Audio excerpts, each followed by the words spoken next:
Yo, it's your boy DZ, man. You already know it's not about the setback. It's about the get back. I want to appreciate everyone that's became a member, that subscribed to the channel, and that watches the channel. I appreciate y'all. If you haven't already, hit that notification bell. Hit that notification bell so you can be notified every time we go live. I appreciate all of y'all that rock with me, and I hope y'all continue to rock with me. What's poppin', fam? Shoo! You know I appreciate all y'all, man. Facts. Hit that like button as soon as you come in the building. You know I appreciate y'all, man. For sure. One day at a time, man. One day at a time.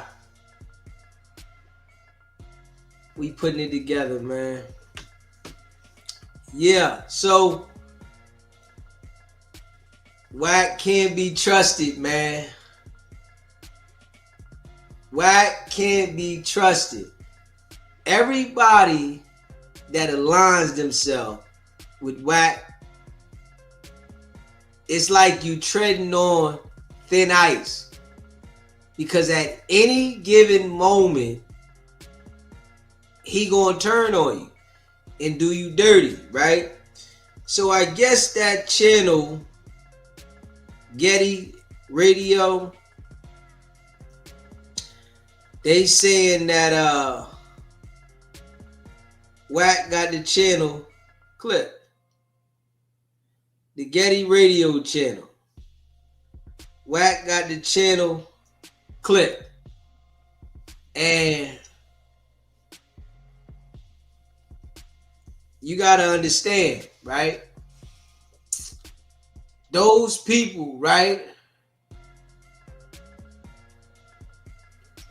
gotta know that he's always going to turn on you. First opportunity you get. Straight up. Always. This is his way of doing things. He's always going to turn on you when he's done dealing with you. Dirty Dirtbag. I think the channel is Getty Radio. They was running a lot of content for Wack. But you know what I think, right?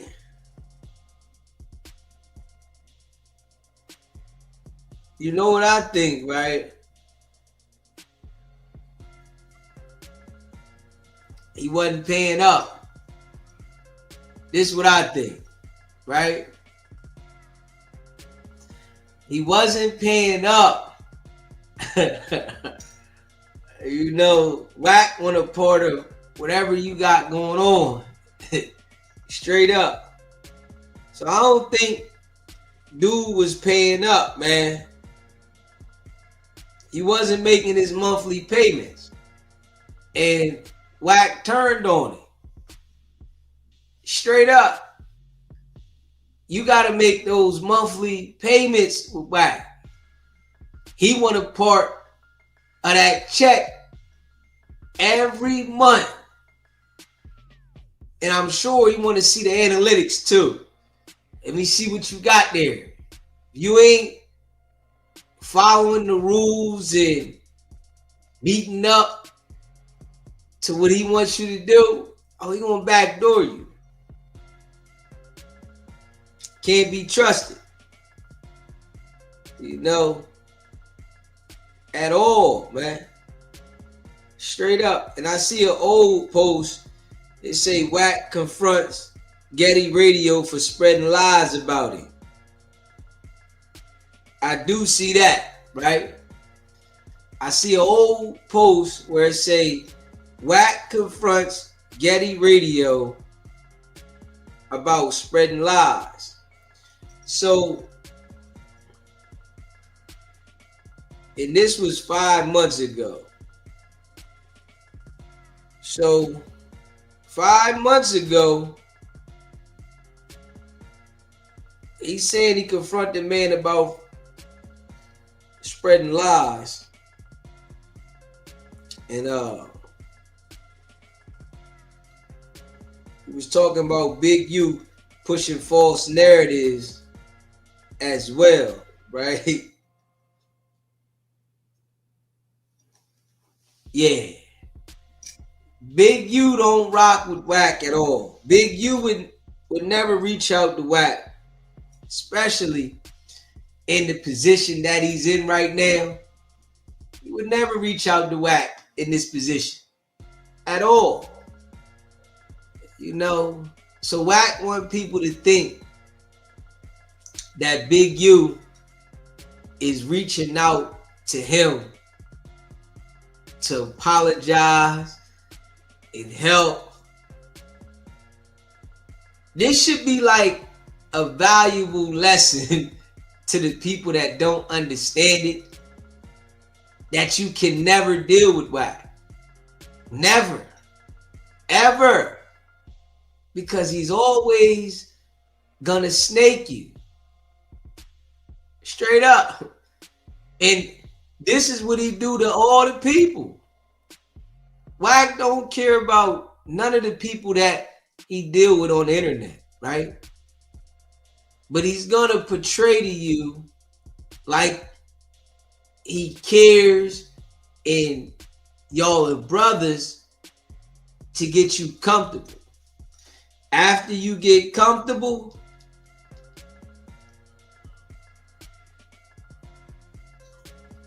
let me see.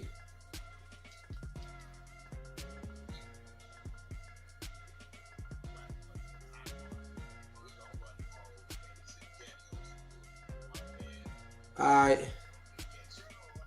Hold up. What up, bro? Hey, Wack, what up, bro? This 5 months ago, nigga get it. Hey, Wack, you gonna run your content? I'm gonna run your content. Nah. It's all good, but no, I'm just gonna say, I don't know what you talking about, but I ain't gonna never go out my way to besmirch your name. You know I don't. No, listen, you in the hot seat. I don't know what this is. But I gotta call somebody like, yo, Wack got this tripping. I'm like, what the? I'm like, what I done did? Going to the end of the content. And me and you gonna have a conversation about the end of your content. Listen, it's just a conversation. It's content. Yeah. Which means it's more content for your page. Facts. Now, this was 5 months ago, right? That he went at the boy for whatever reason, you know, saying that he was saying lies about him. And we just hear now that the boy saying Wack has something to do with getting the page clipped. See, you can never do business with Wack. They don't understand this, and they all gotta learn the hard way.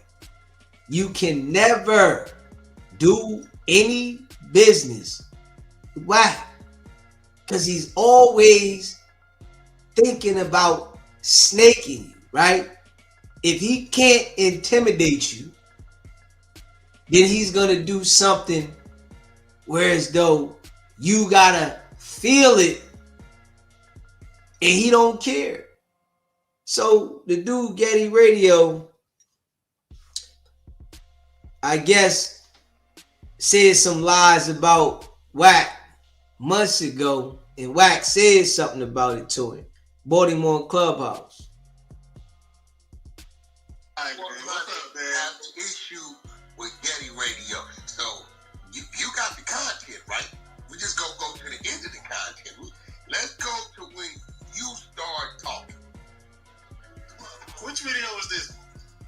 Now you gonna start at a Getty, because now you installed my intelligence. You really, hold on. Let me go get you your content. Yeah, I do a lot of videos. Hey, look, Wack, you do. Hey, I'm just saying. Okay, you do a lot. This nigga crazy. I'm just saying, bro. No, I ain't gonna go out my way to smirch your day. What you talking about? Listen, Getty, I'm all for the content. I'm for the content. There you go, Getty. Yo, since I gotta send you your content, you know. Hold on. Yeah, I think you totally understand what content I'm talking about. Hold on. Let me check it out. Hold on. All right, go ahead, Wack. That's the last joint I dropped. I know. This is why I know you know what content. You play. I figured it had to be that one. I was like, no, you didn't, because you didn't even say, Wack, are you talking about my live clip? You didn't even say it, Getty, but that lets me know I got you. No. What I'm saying is, here's what I'm saying. You didn't want to mention it. Because you ain't never hit me up on nothing. Like, I ain't never got no phone call like this. This I'm is like, how I know. Hey, what did I say? Okay. What's up, bro? You knew exactly what content. But you know, but you know that you ain't gonna go out my way. That ain't got nothing to do with something out of pocket. No, look, we about to have a conversation. We can clear it up. We are on the audio app. This is Getty Mother Radio. Right? Getty Radio. What up, man? False narrative on wack100. Now, all we gotta do is go to the end when you start talking. The narration part. See, Getty, let me ask you a question. What up? When you was doing your talking before you uploaded, you told yourself, boy, look at this, he gonna have something to say. Tell the truth. I know you got I know that finger was kind of like, do I put it up? No, sir. No, I wasn't. Bro, and then you know where I get it from? I get niggas that say, me, Wack, you just like this, and you won't be. But guess what? It's the content. Getty, it's good content. So go ahead on and go to the end where you start talking, saying, well, Wack this, that, and this, that, and we're going to just, I'm DJ Wack100. I know how to do it. We're going to run it for old Getty. Since Getty on some bull, my man, the Getty. Bro, I ain't on no bull. Ain't nothing wrong with it, Getty. Getty ain't nothing wrong with it, Wack. See, I can see the Getty dude, right, didn't understand the type of person Wack is, right? You have to come from the gutter of the street, right? And with somebody that was out there to really, really, really understand that under no circumstances do you have a personal relationship with somebody like Wack. You gotta understand this. Wack is somebody that you never, ever have a personal relationship with, because all they thinking about is snaking you. And when you listen to Wack talk right here, this was months ago, Wack was plotting. You know, he felt some type of way about whatever the content the bull did. I guess they're gonna play it, but he felt some type of way that the bull ran some content talking about Wack. That's why I tell you, the bridge that Wack says he's providing, you don't want it. You don't want that bridge. Hell no. I don't want to go on the bridge. I don't want to see the bridge. I don't want nothing to do with any bridge that Wack is saying he's providing. We gonna have the conversation. God damn. That's it. God damn. I gotta start that right quick. Words against him, man, because, you know,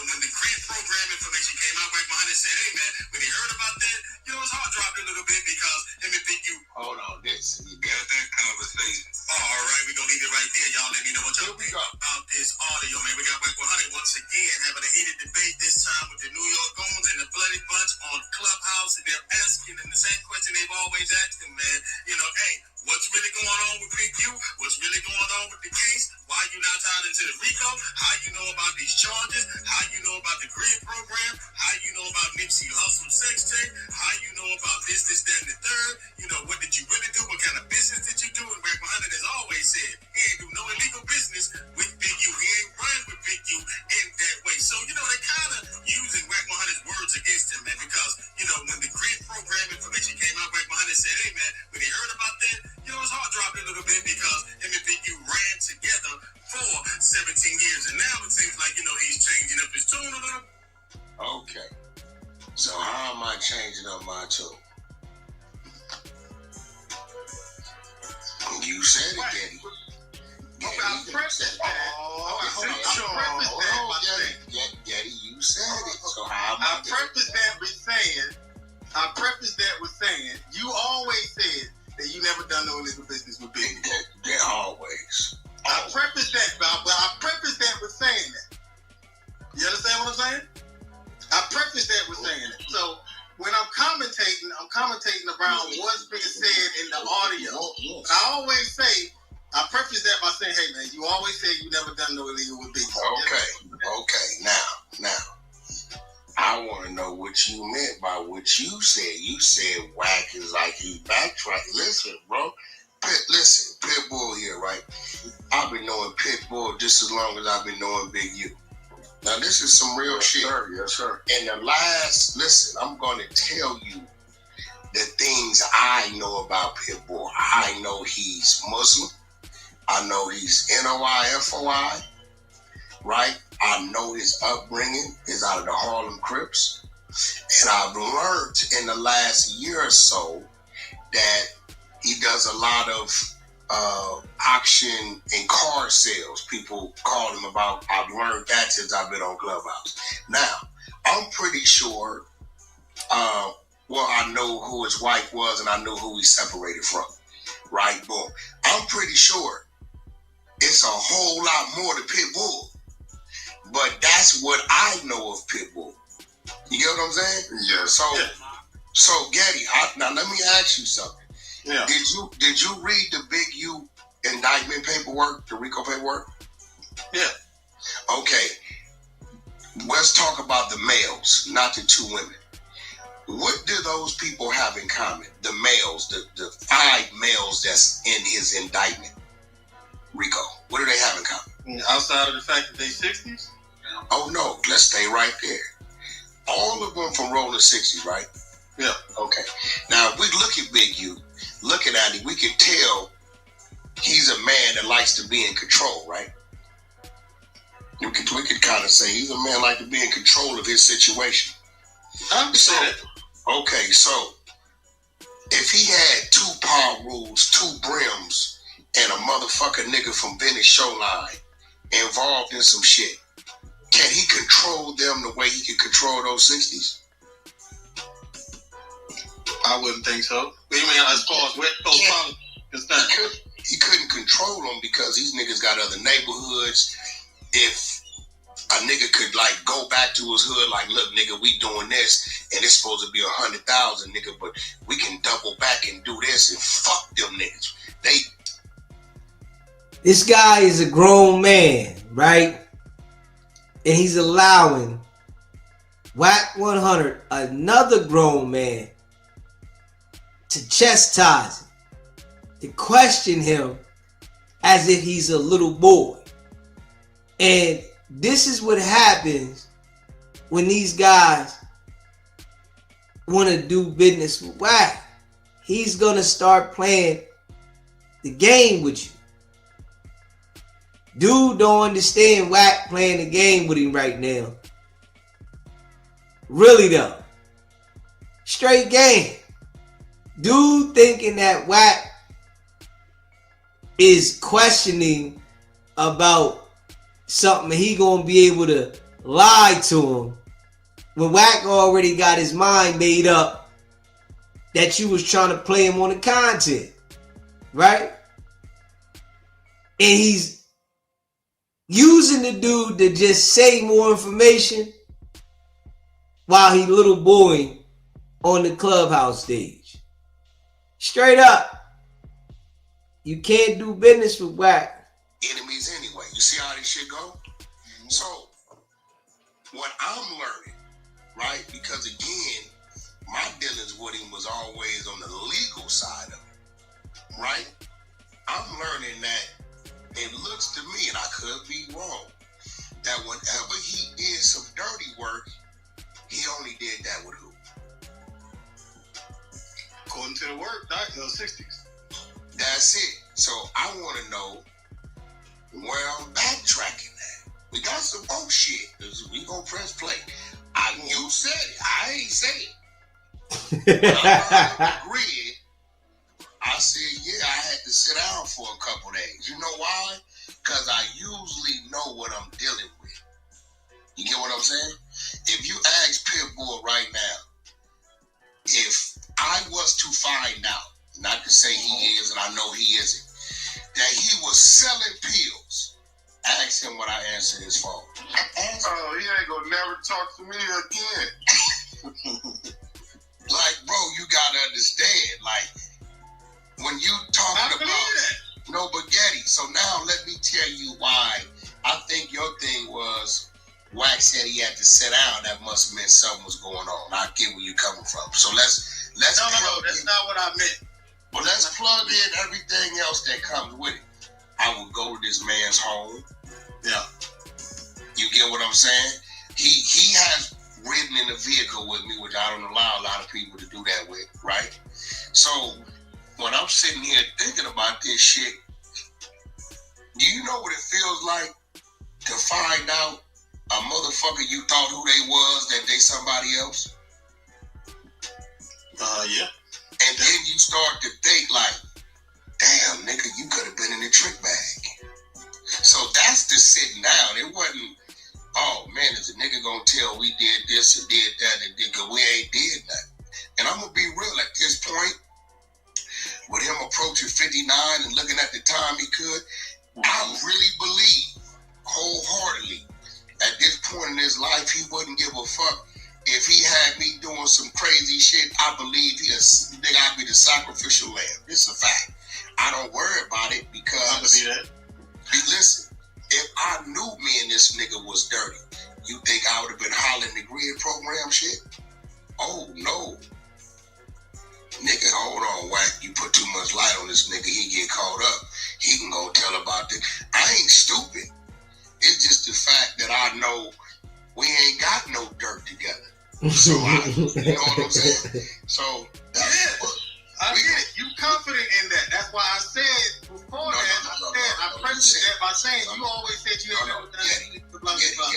You trying to say I tried to run I ain't running no fuck I would not do that. Getty, now Getty, when I am doing because you get it. When I am doing because you get it.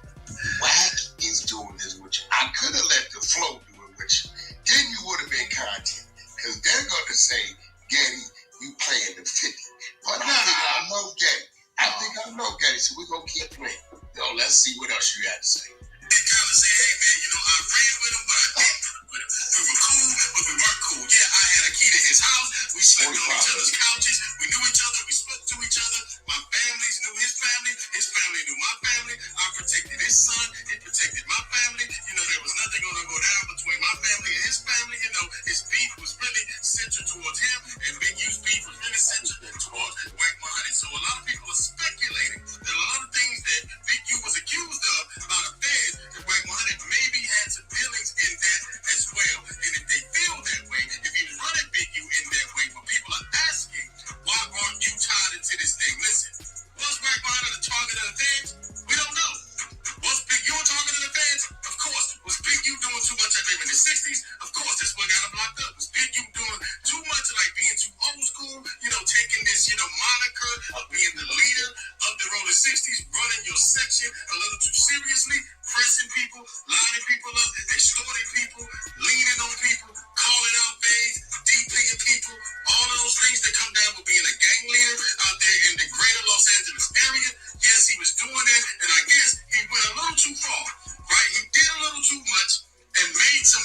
feds because remember, that dude that was telling on him, he got hemmed up out there in Ohio. He got hemmed up in Ohio, and I guess he said, hey man, I got some information for y'all. I know somebody that was a major extortion out there in the greater Los Angeles area, right? So that's how Big U ended up getting lined up with the feds, on top of the fact that they lined him up for the murder of Rayshawn Williams, right? And other than that, we don't know what else information they got. They had the man's phone tapped for years, Great Baby's phone tapped for years. So now, see, Getty, I took it to that point because this for you on some bullshit. They saying because wack100 ran with this dude all them years, why he ain't this, why he ain't that, why he ain't this, why he ain't that. And when I heard you get to the part where it says they had Big U's phone tap, okay, so let me ask you something, Getty. If the phone tap started from January 2021 up into March of 2025, right? And this is fuck Big U and fuck Wack time frame, right? Yeah. So why Wack ain't in an indictment? Because you ain't a part of it. Wack, I want you to understand something. Or you not hearing me wrong. I think you read that wrong, what I said. No. Real talk. No. Here's what I said. I said, hold on, let me just say this. I said what I said. I said people are speculating. There's speculation. I didn't say you exactly word for the thing. I said, was wack100 in the RICO? No. I said, was Big U in the RICO? Of course. Yeah, but you're saying people are speculating. Maybe you said we don't know if he was a target. Yeah, we don't know. Yeah, That's I said we don't know. What you said. We don't know. You did not say no. See, here goes the thing, again. You reading the paperwork and you see the paperwork come from a wiretap and it's coming from people internally saying things. So how you wouldn't know? So again, let me ask you a question. If I went through all your content, I said, hey, these 10 clips right here, I went through all these 10 clips. And they said, Getty in there, motherfucking, talking about he robbed the bank. And nigga, the other niggas went and he didn't go and he said it. And I went through all the 10 clips and I know nowhere in there did you ever say you robbed the bank. What do you expect Wack to say to these people? We being who I'm supposed to be to you, Getty. We being who Wack's supposed to be to Getty. And Getty being who he is. What would you expect? You know that. Okay, what would you expect?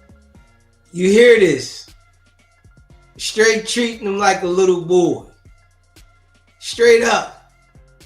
Got the man over there pleading, backtracking. And at the same time, Wack is just handling it. Straight up. See, when you see things like this, right? It's a prime example why you can't deal with Wack. Because he going to turn on you. And this was 5 months ago now. Now, fast forward to right now, he lost the channel. Lost his channel. Dealing with Wack. You should have did your own thing. You can't partner up with a snake. The snake gonna bite you. Every time. Expect me to say, knowing I went through this shit with a fine-tooth comb, I passed it to the team. I said, look, we're paying attention. If Getty ever said he robbed a bank, that's all we paying attention to. And the team say, Wack, Getty never said it. I go through it again, up and down. And I know for a fact that you never said that in these clips. And they said, nigga, that nigga Getty said he robbed the bank. How he ain't get caught with the rest of them? What would you expect me to say to these people? I didn't. Then I didn't do it. Okay, so Getty, did you read the indictment? Yeah. You know what brought all this along. Mm-hmm. So why didn't you stand for me as you know I would stand for you and say, we read the indictment. This is wiretaps for you. Him and Wack wasn't dealing with each other. So it's obvious why he ain't caught up in this RICO. I could even respect it if you said, now if this would have been wiretaps from 2005 up 2020 or 2021, then maybe I can see the speculation. But guess what? These aren't those fire attacks because we don't know what was said and done in those years. This only covers 2021 to 2025, the years that these dudes didn't deal with each other. But no, Getty, you left it lingering. Broke my heart. Wack, I did not leave it lingering, fam. I get what you're saying. I understand your point. That's a pointed point that you just made. But I did preface, I'm keep saying this. I did say that you always stated you never did no dirt with Big E. I got plenty of videos saying the same thing. But you came right back to saying that he backtracked. Yeah, didn't you say I did not say you was backtracking. I'm like, well, I'm back. Well, let's keep it going. Let's see if we got some. You say he's changing his tune. That was your exact I'm word. changing my tune. No, there's only one thing. Yeah. One thing that I've stepped out there for. And that's them coming with the narrative that Big U committed this alleged murder because this individual and his son were lovers, right? Yeah. I know his son. There's nothing feminine about his son. So yes, I have stepped out there and said, that's a lie. That don't fit. It don't make sense. Even if he was that, which he wasn't, it was NFL, NBA, baseball, ain't nobody giving about nobody being, they don't care.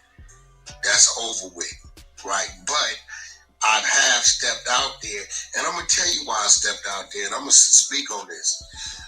All you out there with platforms, all you East Coast, to the South, to the West, to the Midwest, all y'all that call yourself Big U friends, who have a platform, I know all y'all at some point met his family, because that's what he does if he with you. Some of you went to his home, but ain't none of you stepping out there as his comrade and saying, hey, y'all saying this, we don't know about the murder, but what we do know is that Dayon Henley, that plays for the San Diego Chargers or LA Chargers, is not. So y'all saying Big U and his man, because he found out they were lovers, is totally incorrect. I'm the only speaking up for it. And I'm really doing it for his son, because I know the young man, and I know. You see how Wack act like he helping him in one sense, right? And when you listen to him, right, he's standing behind that he's helping Big U by saying that his son isn't a blade, right? You know why, right? Because we all see that his son is a blade. So since we all see that his son is a blade, he tries to make it like if it is or if it isn't, that it just definitely isn't with Big U's son. But you pushing for this man to go to jail. You use loose cannon to line him up, right? But being as though that he know his son is with the fruit cup community, right? He want to make sure that he say Big U's son isn't with the fruit cup community, because he know his son is with the fruit cup community. But that's how he's trying to act like I'm helping him in a sense, but at the same time, he sent the man up the river with loose cannon. Dirtball, man. Dirtball. You hear me? Dirtball. I'm making sure, you know, in this game, right, that as we grow and we get into the music, I'm telling anybody that comes sign the SBGB, right? If you deal with Wack, if you communicate with Wack, I'm cutting you off. Straight up. Because I'm sure, right, since Wack doesn't have the ability, to get next to me, as we grow, that's going to be his main objective. To try to get to anybody that is doing business with me.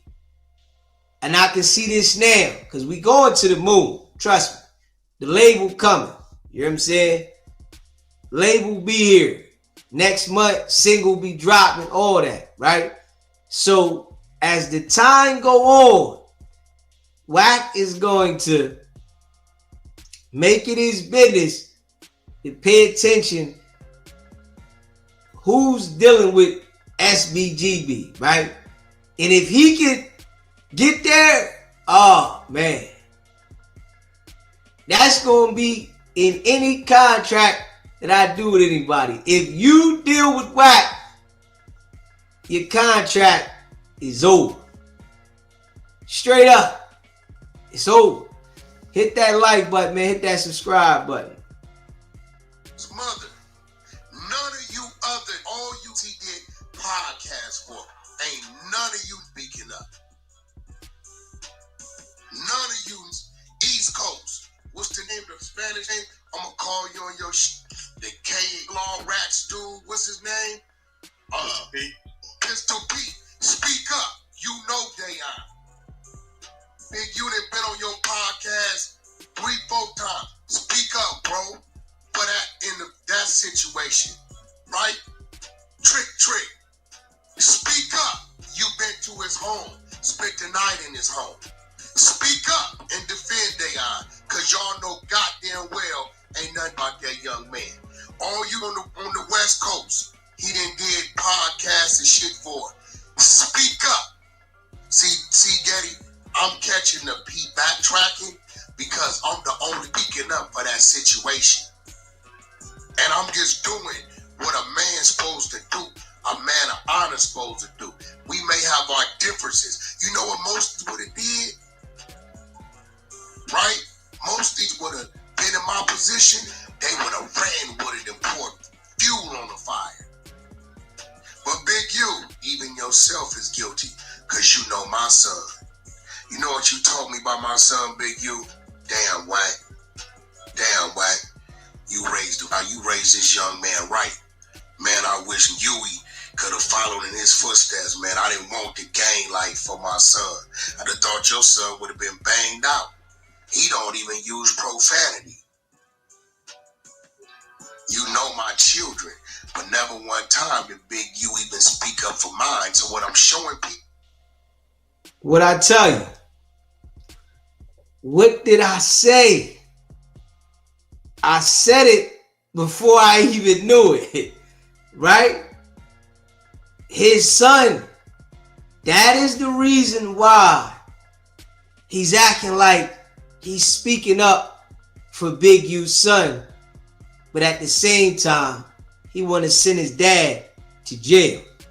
This is the worst type of individual to ever exist as a human being. Straight up, sending the man's pop to jail the best way you can, right? But acting like you helping his son.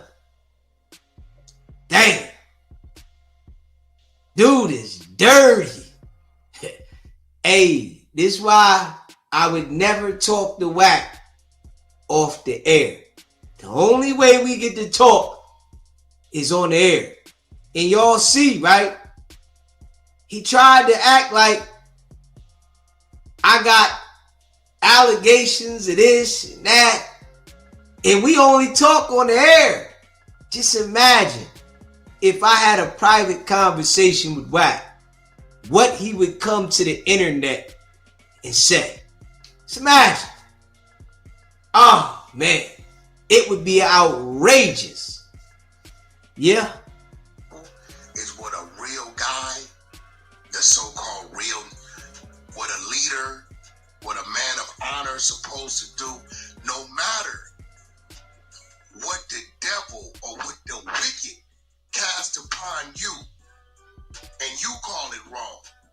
For you to cast it back, you'll be wronger. So even with the positioning and the platform I got, because I could have took that narrative and enhanced it, but I would have been wrong because I know it's not true. I know that young man is not.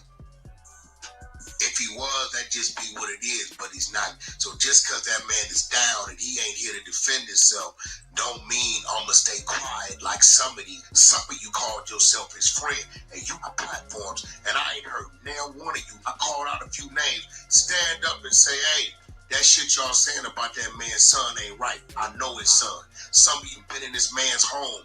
Y'all done shook his son's hand. You done sat there with him. You done watched him practice. You done talked to him.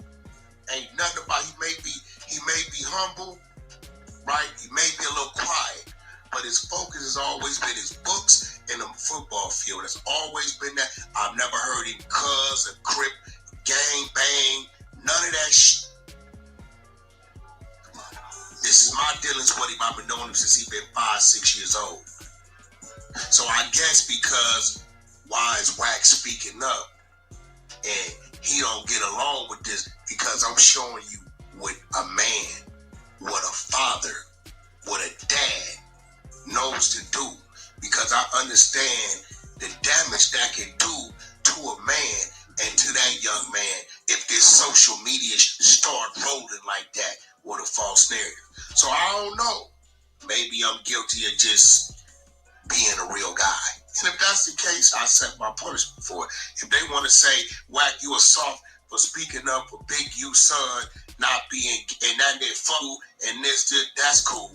I'm going to let him live with his faith and his truth, and I'm going to live with mine.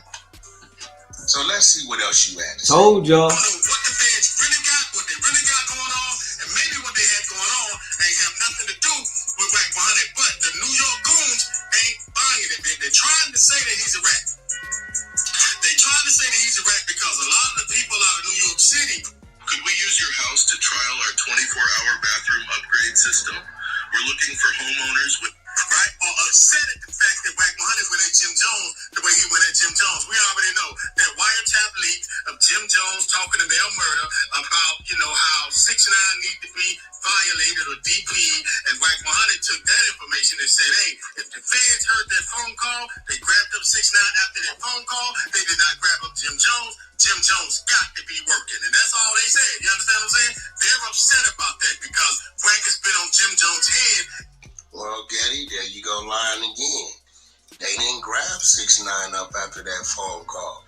They grabbed 6ix9ine up after they heard Shotty them on the phone talking about the nigga performing up in Connecticut, and they was gonna go up there and do something to him. That's when they grabbed 6ix9ine up. If you really want to be real, they didn't give a fucking. That phone call is, hey, this is real shit. If Wack was on wiretap, telling a nigga, hey, you gotta go do this to him, and have this nigga do this, and his security ain't got no guns. Hit the security first. When you hit the security, they'll get away from him, and then you deal with him. His security got hit. You don't remember at the restaurant? They hit the security. So I'm saying, hey, Jim, you're telling the shot caller, who they thought was a shot caller, mail murder, what not to do and what to do and how to do it. People ain't stupid. They got specialists that know from other snitches what violate, super violate. They know what all that means. You get what I'm saying? It's like a nigga talking about, yeah, I got it, this. They know what that means. You know what I'm saying? Yo, my nigga, I'm going to send 5 birds. They're going to say that's identified as 5 kilos. So, how are you tying me to why they ain't grabbed? The feds ain't got me on no wiretap talking to nobody in Big U's Rico. You said I told you that? You just said it. You said you said it.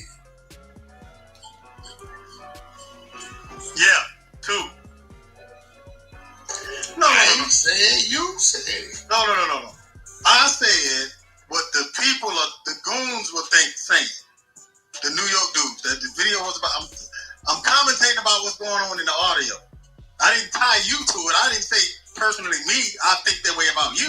No, of course not. Okay, hold on. Ain't have nothing to do with Wack 100, but the New York goons ain't buying it, man. They're trying to say that he's a rat. They trying to say that he's a rat because a lot of the people out of New York City, right, are upset at the fact that Wack 100 went at Jim Jones the way he went at Jim Jones. We already know that wiretap leak of Jim Jones talking to Mel Murder about, how 6ix9ine need to be violated or DP, and Wack 100 took that information and said, hey, if the feds heard that phone call, they grabbed up 6ix9ine after that phone call. They did not grab up Jim Jones. Jim Jones got to be working, and that's all they said. You understand what I'm saying? They're upset about that because Wack has been on Jim Jones' head ever since then. Now, is there any evidence, concrete evidence that Jim Jones is telling on anything? No, it isn't. Is there any concrete evidence that Wack 100 is telling on anything? No, it isn't. Is there any paperwork? People keep talking about the Texas case, but Wack is saying, hey, man, that was dismissed in the interest of justice, right? So, even when Wack 100 provided the dismissal in this, even when Wack 100 provided the dismissal in the Texas case in the interest of justice, a lot of people are saying, hey, that's evidence, right, that you cooperated, because what's the interest of justice? Now, here go another slug issue. Yo, Getty, have you ever Googled the definition of interest? Hold on. Have you ever went and Googled definition of dismissal of interest of justice in the state of Texas? Definitely. I know where did it tell you? Where did it tell you in the state of Texas? The criteria is not that. That's what I was saying. Who's the only person in the state of Texas that can rule interest of justice? I wouldn't know that. The judge. To be honest with you, the judge. The DA and nobody else. It's the judge. So hold on. Let's just get. What was the interest of justice that they let your case go, that they dropped your case, right? That's the angle people are coming from. And then you got the whole CS2 back thing. They're saying, hey, Wack 100 is actually CS2 back. And I will say this, whoever the hell this agent is, if Wack 100 was cooperating and you put him in the paperwork as a confidential informant and you made him CS2 back, bro, that's reckless as hell. I don't know what's really going on with that. So you making a lot of insinuations. That's not an insinuation, Wack. I'm saying that it's not real. So many words. I'm saying that none of that is real. Wack ain't like this. Wack ain't like this. You're reading it wrong, good brother. Okay. You really are, man. I see what you're saying, though, but you're reading it wrong, bro. Insinuation. See, because I can start insinuating shit too. I know how to play the insinuating game. I don't fuck with it because one thing about it, when I say it, my credibility stands on it. Nigga tell you what, Wack say he got something, he got it. Because he always provided. That's a lie. Wack can say he got something and we'll never see it. Wack said he had tapes on Nipsey Hussle. Then he turned around and said that the tapes wasn't what he said they were. Wack's credibility is already in the mud. It's shot. It's in the dirt. He has no credibility, man. None. Like none. And when I say none, he has no credibility at all. Nowhere. You're making a lot of insinuations. So the crazy part about it is, smash that like button. And Hefe just came on No Jumper. And Hefe, yeah. I watched that interview. Most of it. I know you're talking. Yeah, what the Hefe is the guy, the YouTuber, right? Yeah, what the ad say? He said, I know the main streets. I was in jail with the main streets. The main streets didn't call me and said, Wack ain't had a motherfucking thing to do with our case. What the fuck is these niggas talking about? I know that, right? Yeah, but I done made a few videos about that, good bro. Hold on. Yeah. You making a lot of insinuations as if starting with I get your he point. backtracking. What about backtracking? backtrack. I didn't say the grid program didn't exist. I told you. Actually, what I did say was, I'm starting to understand why he kept that phone, that hot ass phone. Because we found the Sue Surf shit 2022. We see he's hot. He's named in it, right? They got his socials and everything. You familiar with the Sue Surf paperwork, right? Not necessarily, but yeah, wow, I'm talking about that. You an East Coast nigga? I know he was in the work. Okay. He's in the work Yeah. as a rolling 60 leader that's in the middle of providing guns and drugs. They got all his socials and everything there. This 2022, right? But yet in 2025, he still has the same phone. Right? Now, this was crazy. I believe, this is what I believe, that he thought his relationship with the LAPD was going to somehow cover him from whatever came his way. Because there's no way you still on the same number calling people saying, hey, don't talk about the murder, I'm going to call you and pull up. Hey, go over there and get the surveillance cameras, pull them out. Hey, I'm sitting there saying, either he that stupid or he thought he was covered. Because his phone number was still the same.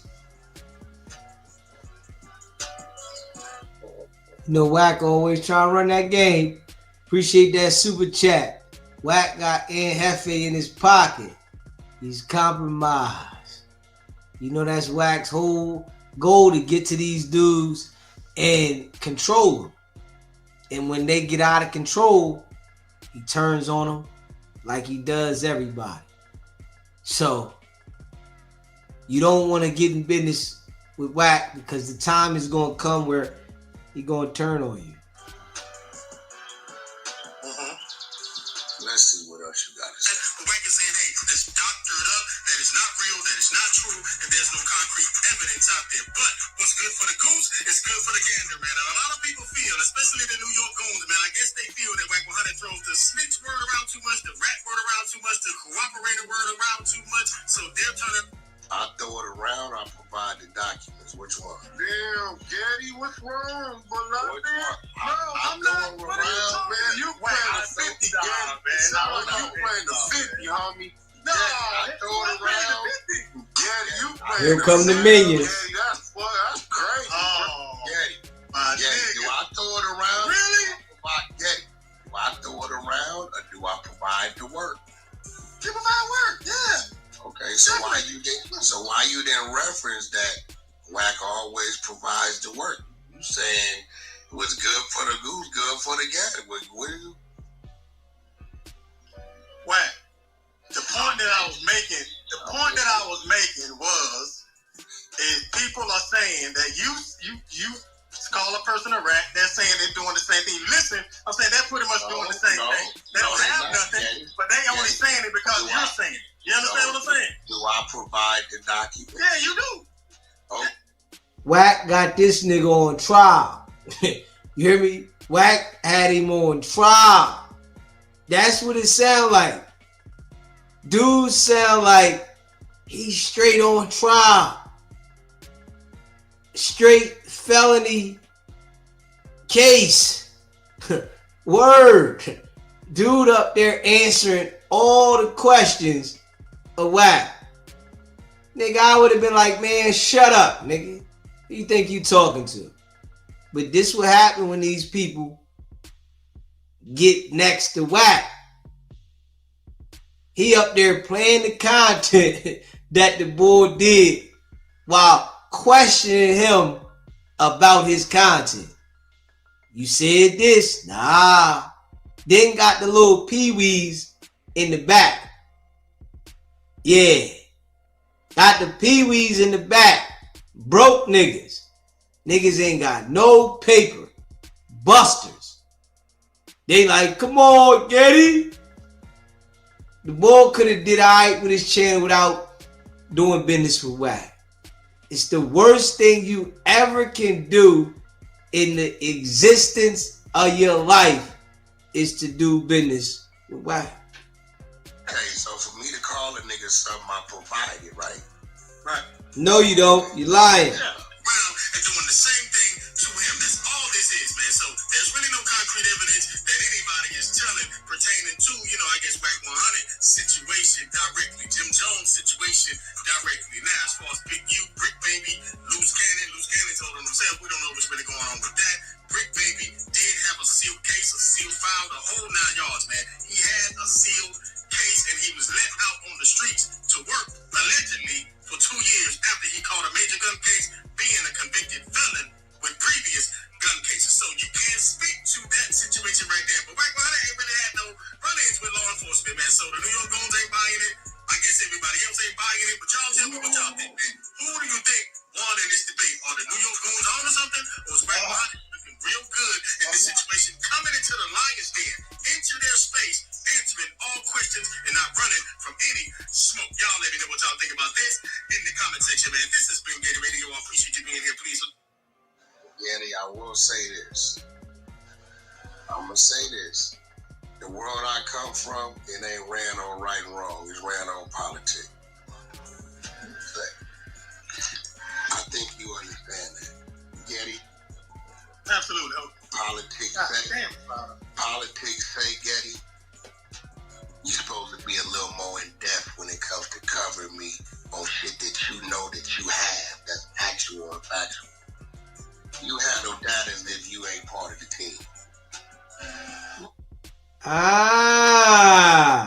You need to be a little bit more in depth. When you covering me, you better be in depth. Come on, man. Come on, man. This is why you can't deal with this dude. He control all those dudes.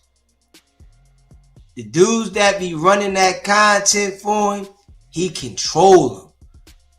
They like little minions on a string. And they better perform right. If they don't perform right, he chastises them. Straight up. If they don't perform right, he chastises them.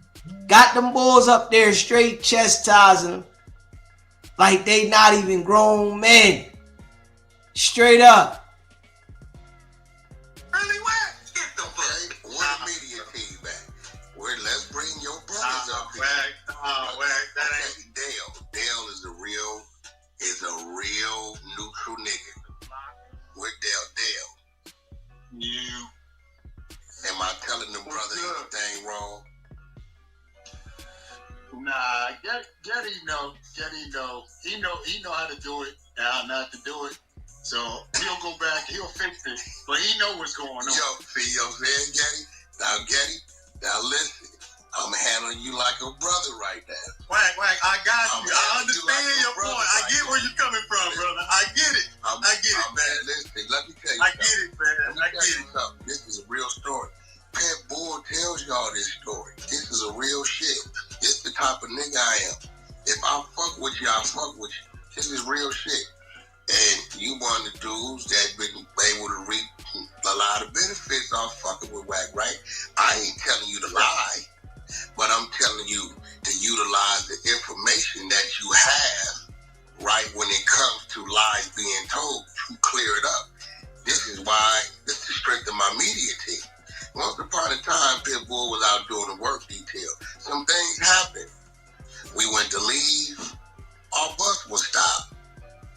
I knew what they was looking for. I knew exactly what happened. But I wasn't finna allow them to grab him. So you know what I did? I went out there and nose to nose put myself in a line of fire because I knew what he did. He did it for the right reason, but I knew they was going to charge him the wrong way. I did that because I'm supposed to show favor to my brother when he's right. Now the question is, you don't want me looking at you like you not my brother because I allow you to do what you do because I see you as my brother. But if you telling me not to see you that way, then I will definitely make the adjustment. But I'll say this. Look, I'll say this. That's it. If YouTube sends you an email and says, hey, their content and this, the clubhouse thing, and we're gonna contact him about you. Are you gonna worry about it one bit? If YouTube contact me? No, if YouTube told you we're gonna contact wack100 and see if he's okay with all the content on him you have, are you gonna worry about that? Are you gonna even have a thought in your mind that a concern? Not a major one. So you would have a thought. That lets me know. A bit, not a major one. Like I would be wondering, like, what the hell they contacted me about this? You understand what I'm saying? You hear the mind games? You hear the mind games? If YouTube contact you and say you've been using Wack's content, right? What you gonna do about that? How you gonna feel about that? See, this is why, I'm different from them other people, because Wack done called in here. He done called in a few times. And that's definitely a threat. Definitely. He done called in here a few times. And this dude then gave the consent, but you can see how he got these dudes on a straight leash. This is like being on a leash, man. It's straight up, man. If you don't do what I expect of you, I can get on the other side. Yeah. If you don't do what I expect of you, I can get on the other side. Hit that subscribe button, man. Smash that like button. I wouldn't be like, oh shit. The fact that you would be worried about them Ray Gibbs, if they contact me, if YouTube sent you a thing and said, we're going to contact wack100 to see if all this content you have on him is good or he wants us to strike you, Ray gonna laugh. He ain't gonna think you like, nah, they capping. They better get the fuck up out of here. Because if we supposed to be on the same side, listen, get it. Look, I face my fires, right? I don't hide shit. Hey, we on the same side. By any means, right? Run your content. But nigga, you playing the 50 because you got... Nah, Wack, I can't you go with have that. the things. I swear. That's crazy. I think Getty playing the 50 too, man. Nah, man, no. Let me tell you what I expect. No. I've never had to say this. Good brother. Nobody. No. Let me tell you what I expect of you. If Yeah. you have the tools or you have the weapons to debunk or fight something back because you have it, nigga, I got it right here. I expect you to do that. I ain't telling you to go live. All right, I got you. You know what? I got you on that. No I got you. buy-in. You're right about that. No, but if you got this, You're right about that. and You're you right working about that. with us, nigga, you got to. You're right about that, Wack. I'll take that. You're right about that. I ain't got no rebuttal. You're right, bro. You definitely got. You're right. Now I will say this, man. When you run your mouth as much as I do from time to time on my YouTube channel, man, you're gonna put your foot in your mouth, and I did that time. But I ain't got no malice for you, bro. I fuck with you. Well, You know listen, if I really. You hear how he bowing down to Wack? Oh, man. He said, I put my foot in my mouth. I talk a lot. And that time I put my foot in my mouth. Like, this is a grown man. But you can hear in the tone of his voice that he's a weak individual. Straight up. You can hear in the tone of his voice that he's a weak individual and easily manipulated. This is why Wack targeted. See, Wack came to me and thought I was one of them. Yeah. He ain't understand that I already lived good before you two. Yeah. He didn't understand that I can't be bought. You hear me? I'm going to get it how I live. I can't be bought. But you can tell that this dude here is a weak individual. Very. Because you bowing down to another man. I'll never do that. You hear me? I'll never sit there and explain myself to another grown man that's trying to manipulate and take advantage of me. Nigga, is you crazy? Crazy. This is ill. Hit that like button. Smash that like button. You in the building. That like button don't hurt nobody. Smash that. Hit that subscribe button. Share the live. I really thought I would have handled this a total different way. But you know, this is the 100 side, and we do address things on the floor. And shit, everybody get their turn and their chance to be content. Now, I'm just learning. I ain't ducked the smoke. I'm just learning. I was surprised when I got the call last night. Brock packed you the fuck up and you got emotion. Nah, man. Hey, look, hold on, man. Hold on. Let me just address that right quick. What the fuck? I don't know what's going on. No. Let me just say this. Before that don't bother me, right? Brock didn't pack me up. We had an argument and shit like that. But I'm going to tell a story around that. Okay. But one thing I didn't, appreciate is the next morning, Brock kind of told Dale I was talking shit about him, and I didn't do that. Like, I wasn't talking shit about Dale. Like, I was going to come clear it up. I don't even know what happened. I didn't say shit about him, but the argument didn't bother me. It was, people argue, words don't, we had a little spat or whatever the case may be. We went at it. Say about Dale for Brock to say that. I didn't say nothing about him. That's what I'm saying. He came in the next morning and told Dale that I ran a false narrative, that I said something about him. I said, bro, I did not mention Dale. I did not mention the YouTubers in the middle of our argument. He brought up the YouTubers. What he was referring to?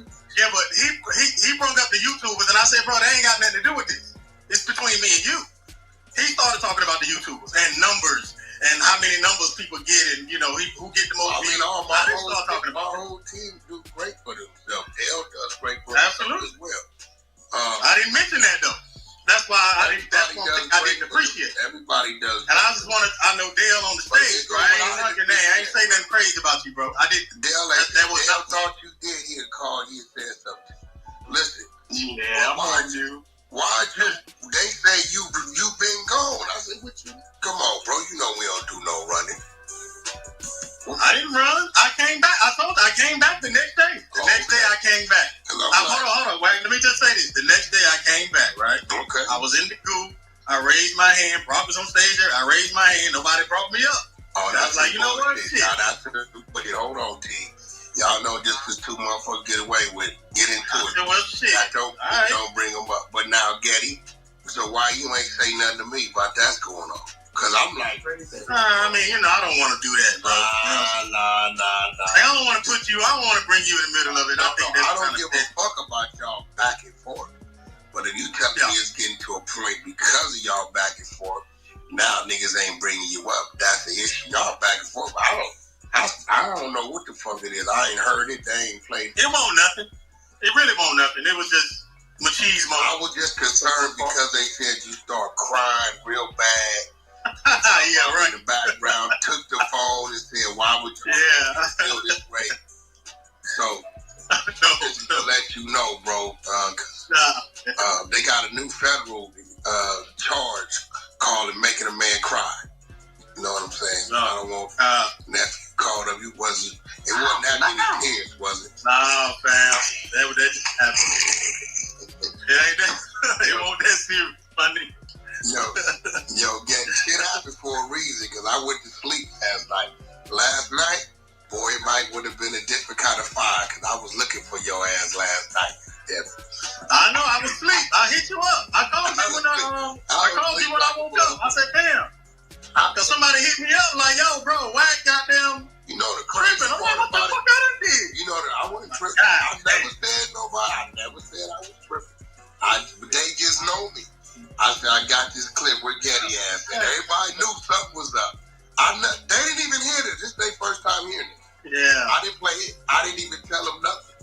I had tell him shit. But his content, the crazy part about the New York room, right? And it's real. I got you, right? I'll take that motherfucker. The crazy part about it, right, is I really be trying to have a conversation with them. But the more they can't run their narrative, it ain't about running the narrative, nigga. Let's just talk about what's real. They just start hollering all kind of weird shit.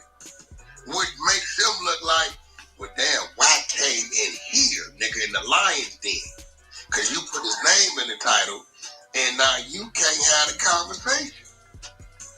It seemed to me like, for years, the narrative was, Big, you don't fuck with you. And my narrative was, nigga, I was the plug, not him. Now, when some shit hit the fan, why you ain't in the indictment? Well, nigga, you been screaming he don't fuck with me for years, right? But yeah, I'm really starting to learn a lot of these people haven't even read the indictment. Because if you read the indictment, this shit is crazy. Like, my nigga, like, bro, yeah. I mean, Getty, did you read the indictment? Oh, yeah. I got a few videos on it. Yeah, I read it on my nigga. I'm like, well, what about this don't you understand? Like, my nigga, like, I called Molly Ball because I know he's the platinum producer studio. I definitely called him and asked him. He said, Wack, I wasn't there. I was at the Aria with a chick, spent the night with a chick. When I came home, my security told me he drew down on the niggas and told me that he just called and asked us to leave the house. He said, I'm gonna be real. I'm confused on why he came out here over here. And when a nigga said leave the house, Wack, you know how it is. I don't know if he telling me some niggas coming to get me. I don't know what the fuck he telling me to leave the house for. So the police asked me, did he ask y'all to leave the house? He said, Wack, they already got the shit on the wiretap of him asking the band to leave the house. I said, yeah, he asked us to leave the house. For what reason? I didn't know. They like, well, they sent money to your security to buy a DVR. He said, well, you got to talk to him about the fuck you talking about. I don't know. Yeah, did he ask me to leave the house? Yeah, we left the house. Right? He said, but I don't know nothing about no motherfucking kid in the murder. I didn't see the kid at my house. None of that shit.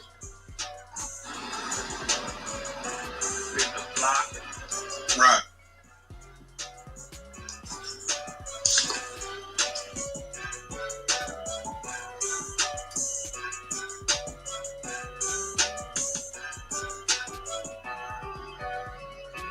Wack got the dude up there straight little boy. Straight up. That's just getting handled like a little boy. You a grown man. He's questioning you and playing with you at the same time. Like, but these the people that Wack target. You know, anybody that got a strong mentality, you know, strong mental, Wack ain't, he can't do nothing with him. He don't like them type people. Straight up. Put a one in the chat if y'all think Getty. Hit that like button, man. Hit that subscribe button. You know, let's get the likes up, man. You in the building, smash that like button. That like button didn't hurt nobody. You know, smash that. I appreciate y'all. Big facts.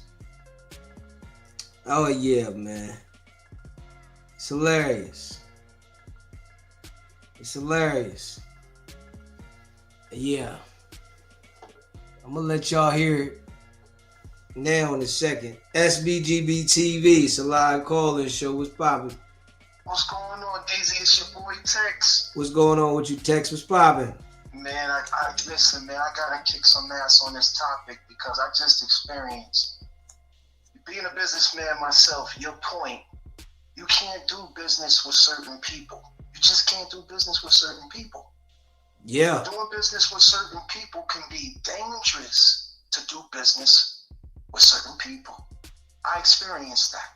For example, you also can't, like you said, do business with people who don't appreciate you, right? Yeah. That's what you say, right? Yeah. So if I give you 2 foots in, 100% of all my blood, and you can't pay for my consultation fee, $350. That's it. My retainer fee is $10,000. I'm making a point to how you got to make decisions about not doing business with certain people. And I'm relating it to what you saying, DZ, about how you can't do business with wack100. Doing business with wack100, you got to say no to doing business like wack100. Like Cat Williams said, you got to say no to going to a P. Diddy party. Except P. Diddy gonna put that oil on you. Your boy Wack gonna put them boys on you. So you can't do business with people like that. You can't do business with men who dressed up as businessmen in suit, good attire, may have an office, but they gangsters. They hoods. They street. They gang in a suit, doing business. But here's the one thing, if you're a civilian and you're not really like with that energy, you know that's that energy you don't want to do business with, you're gonna know not to do business with a guy like wack100. You're gonna know not to do business with somebody who carries himself like that. Yeah. Right? You're gonna know, like I know. Like I made the executive business decision to not do business on a deal that was big money, like a couple of million. And you don't want to pay $350 consultation fee, which goes towards paying for what is pulling your business credit report. And you want to show me that you don't appreciate my value. So you want to talk tough, you want to act gangster, and that's not the energy I want to do business with. And this is why you can't do business with certain people. Like you saying, right, DZ? Yeah, you can't do business with certain people, man. That's a fact. That's a fact. That's a fact. You can't do business with people who don't appreciate you. You can't do... Listen, we in a business deal. See, this is why nobody... See, you said this too. The only people who do business with Wack is the peons. You know, the people who are looking to get something from Wack. Right? That's but it. But the big dogs, oh man, listen, ain't nothing Wack can do for them. Not at all, because they already doing business with the real business people. Oh man, listen, like this is why he couldn't manufacture no more diapers. Listen, the big dog said we stopping all that production, big dog. Yeah. Little dog, we stopping all that diaper production. And you gotta cut the check. Yeah, they handled you like that. That's why you went out of so-called allegedly business. I don't know. Company dissolved from what you saying, right, DZ? Yeah, you know, that thing ain't there. It ain't doing nothing. You know? So you can't do business with certain people who are not even structured properly. You know, that's a bad sign of bad business. Why would I want to do business with somebody that's doing bad business for themselves? And bring that energy over here as a partner. Bringing bad business as a partner. That's what you bring to the table, bad business. So you can't do business with everybody, man. So when you really on some real boss shit, you can make executive boss decisions and say no to some cats. I'm out. Appreciate you calling. If you haven't already, hit that like button. Hit the like button. Hit that subscribe button. And share the live. You know, I appreciate all of y'all that rock with SBGB TV. Facts. Yeah. Y'all know it. Let me see here. Hold up.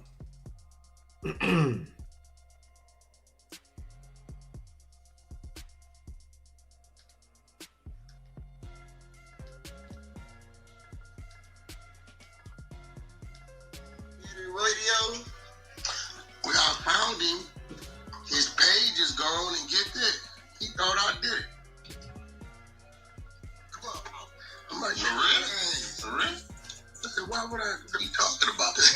Why would I do that? Yeah, so I'm trying to get his page back now, yeah. I don't know what they was doing, but his page is down. How long has it been down for? It's like July, mid-July, or top of August. And he didn't say nothing. He just He didn't say nothing. thinking you did. The reason why that didn't make sense, Cap, is because Dale is in the middle of the deal like you are. Yeah, that's what I was about to say. Actually, Dale had the highest check. That's what I don't understand. And then all you do is promote his channel. What? You should have seen the way R&B looked when she heard the nigga say that. She said, what? I said, bro, what are you talking about? Okay, what's the reason he thought you did it? I mean, I don't know. Because he couldn't have. So he said, well, Wack, remember when you called me on the stage? I said, yeah. I said, Dale, I could have called you on the phone for that, right? Wait, Daddy or Dale? Getty. I said, so I said it would have been a 5-minute conversation, right? He said, yeah, exactly. He said, so I didn't understand why you didn't do that. I said, what did I do? He said, you stretched it to 45 minutes, made me play it, re-narrated it. He said, oh, you was giving us content. I said, God damn, man. Yeah, and what the... Yo, Cap. See, Cap, you get it. Right. No, I have to feed y'all. I said, damn. Right, that's the whole point. Yeah, that's the whole point. I don't know, bro. Yeah, that's the whole point. That shit, wow. I said, you could have called, it could have been 5 minutes. I said, yeah, but the thing about it, though, too, the YouTube will tell you why your shit is taken down, though. That's cap. Yeah, I thought he said, somebody kept doing, I don't know what it was, but Yeah, but it'll say, so I had this white boy that got mad at the debate we had. I put the video up. When he tried to flag my account, so they didn't take it down. They didn't take my account down, but it said, this account did it. It'll tell you what the shit is. Or if it's a video you did or some shit like that, it'll tell you. Oh, it tells you who flagged you? Yep, mine told me. It tried to flag me. Yep, it shit told me. I called that into his face when I saw him in all. YouTube. I saw that white boy I debated this other white boy on the streets in New York. We had a good debate. We chopping it up after. That same white boy's name was Vocab Malone. He was like, when are you and I'm going to debate? And I knew Sarnetta was filming live. I said, oh, that's a great day. He tried to flag my account to his face. Right to his face. Because he did it. And he didn't have to do that. So my point is saying that, Getty should have known the video, the account, or the reason why they taking it down. Now, on the flip side, they just, YouTube just released saying that a lot of accounts that got clipped, they're going to let come back. But that shit is kind of crazy to think that Wack took the shit. I mean, as far as I know, all Getty If I'm not mistaken, I think they got new guidelines. We just went over a week ago or 2 weeks ago. They was implementing guidelines for YouTube. Mm-hmm. So I don't know if that might have anything to do. The man that got you the check. He was like, you could have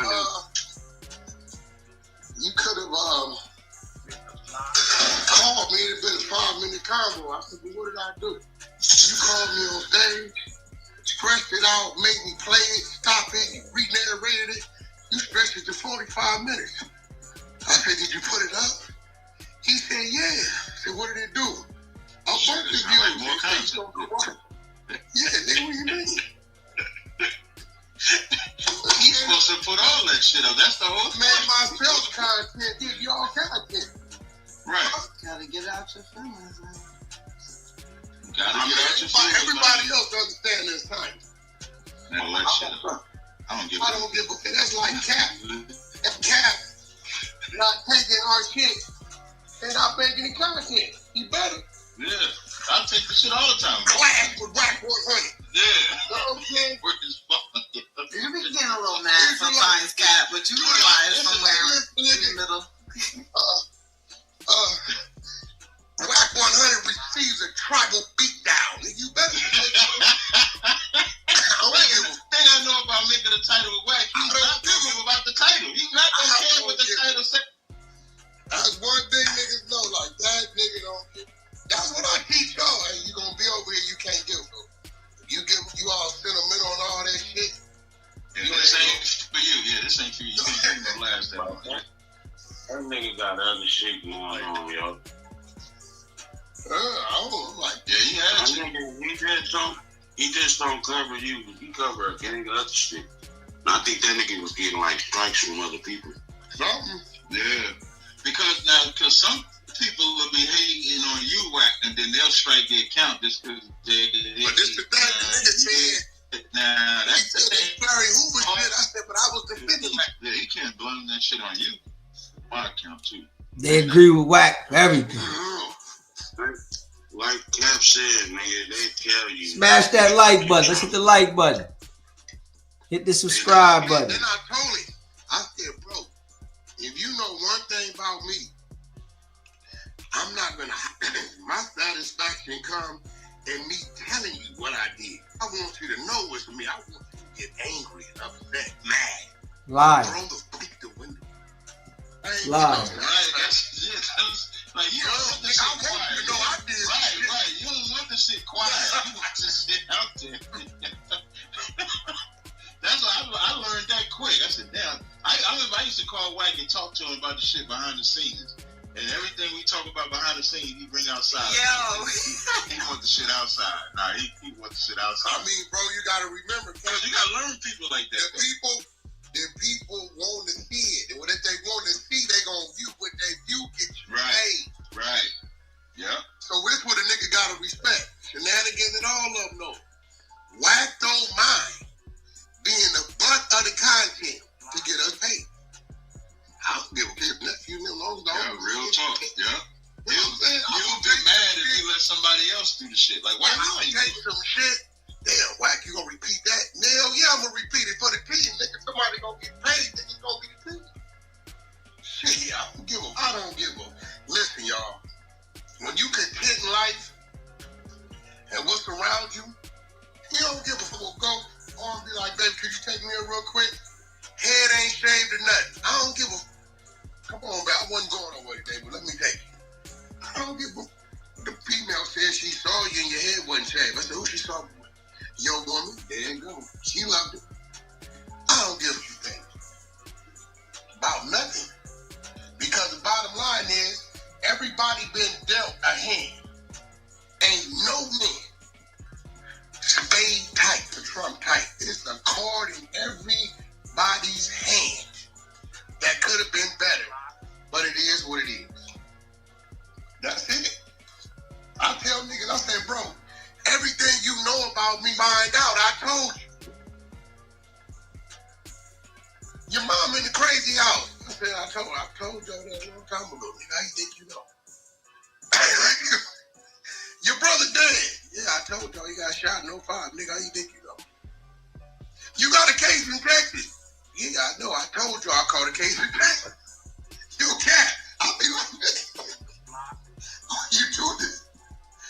I seen one thing. He took my pop interview and said, Wack got robbed by the Project Boys in junior high school. I was in the first grade. They make another page? Another channel? I don't know, bro. I don't know that shit. Listen. I told him. I said I was on the media team about it. They don't even know.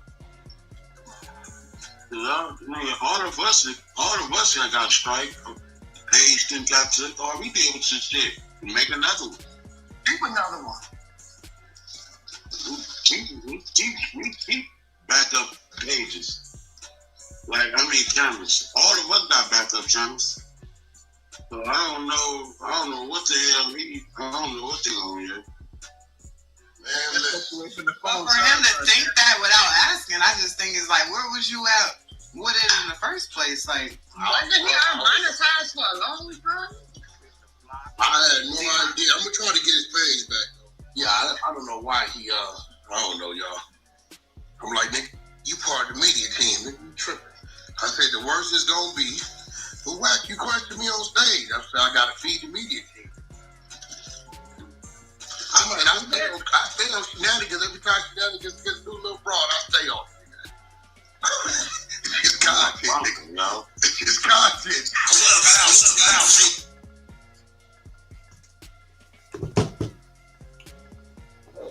It's just content, huh? That's how he handle them. Okay. This how he handle them boys. They peewees. Whenever Wack get a hold of these dudes, he make them do what he want them to do. And he's saying he trying to get the Bull page back. I guarantee you, Wack telling him it's a fee. It's gonna be a fee to get it back. If I get your page back, you're gonna have to pay me. I'm working on it, right? Dirty dirt ball. Yeah. And he can't be trusted at all. Straight up. If you haven't already, subscribe to the channel. Hit that subscribe button. Smash that like button, man. Yeah, he telling him, yo, it's gonna be a fee. You gotta pay. If you want to get this page back, you gotta pay me. Yeah, man. Yeah, it's crazy, man.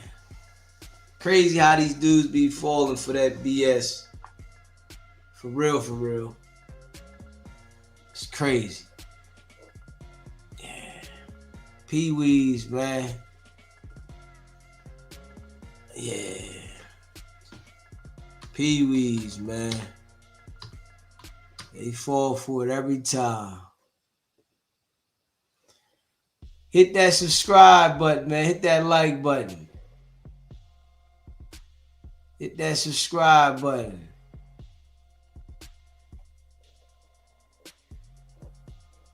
Okay.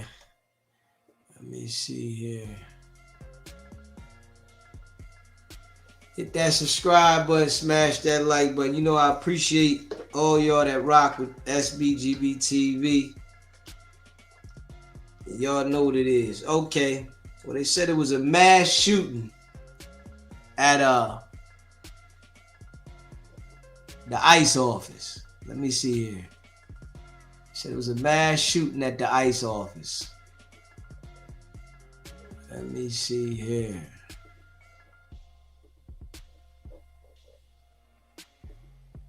I guess they said they ain't going for it.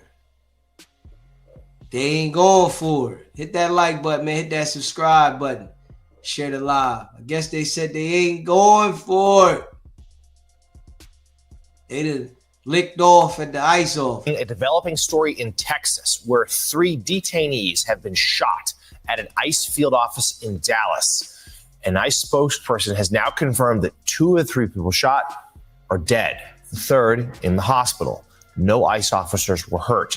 The shooter died of a self-inflicted gunshot wound. The spokesperson cautioned that information still very fluid. Joining us now, MSNBC national correspondent Rosa Flores. Rosa, anything else that we've learned here as to this shooting, developing situation out of Dallas? You know, Jonathan, we're making phone calls. I actually just heard from an FBI spokesperson who said that FBI agents are headed to the scene. They would not elaborate anymore. As you mentioned, the situation is very fluid, but we are making phone calls to learn more. We also learned that the scene is in the control of Dallas PD. So we're making those phone calls as well to try to learn more information. But we have learned from ICE, according to an ICE spokesperson, as you mentioned, 3 individuals were shot. 2 of them have died.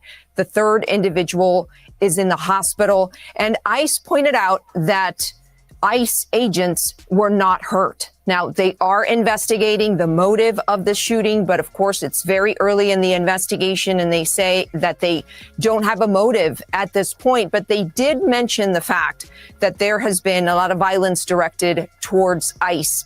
And as you know, there's been a lot of emotions around the Trump administration's mass deportation efforts around the country. We've all seen very dramatic videos outside ICE detention centers. And again, ICE is saying that they are investigating the motive, that they don't have a motive at this time. But Jonathan, we are making phone calls, trying to learn more. As I mentioned moments ago, FBI agents are headed to the scene as well. You know, it seems, unfortunately, Texas does seem to be the center of so much of this violence. On July the 4th, there was an attack at a Texas immigration detention center where a police officer was injured. In McAllen, Texas, on July 7th, a man with an assault rifle, semi-automatic assault rifle, fired dozens of rounds at federal agents as they were leaving on July the 7th. And that man was arrested. Now, though, Jonathan, the target being migrants, it seems from, again, as you said, this is a developing news story. All information is fluid. Right now, though, ICE officers have said that it is detainees that have been shot. So there has been violence directed towards ICE officers in the past. Initial reports suggest that is not the case this time. Yeah, so much we don't know yet, but it would seem detainees, presumably migrants, perhaps were the target here. The shooter, we don't know anything about that shooter's identity or motive yet, but died, per officials, of a self-inflicted gunshot wound. MSNBC Rosa Flores, thank you so much. We, of course, are going to stay on this. In fact, we're expecting a news conference from authorities in the area in the near future. We, of course, will bring that to you when it does happen. We'll be monitoring this story. For now, though. Okay. Well, something happened. And they said it was detainees. So I'm like, did they try to grab the strap of the ICE agents? What happened? You know, they was detainees. That don't sound like somebody that was free going over there to do something to them. That sound like somebody that was in custody. Yeah, so let me see. Hold up. Let me see. Hit that subscribe button, man. Hit that like button. Let me see. Hit that subscribe button, man. Hit that like button. Let me see here. Hold up. That's ICE shooter. Let me see. Hold up. Let me see what they say. Hold up. Dallas ICE shooting, everything we know so far. Hold on. I'm going to see now what this one say. Hit that like button, man. Hit that subscribe button. You know, I appreciate all y'all. Let's pull this one up right here.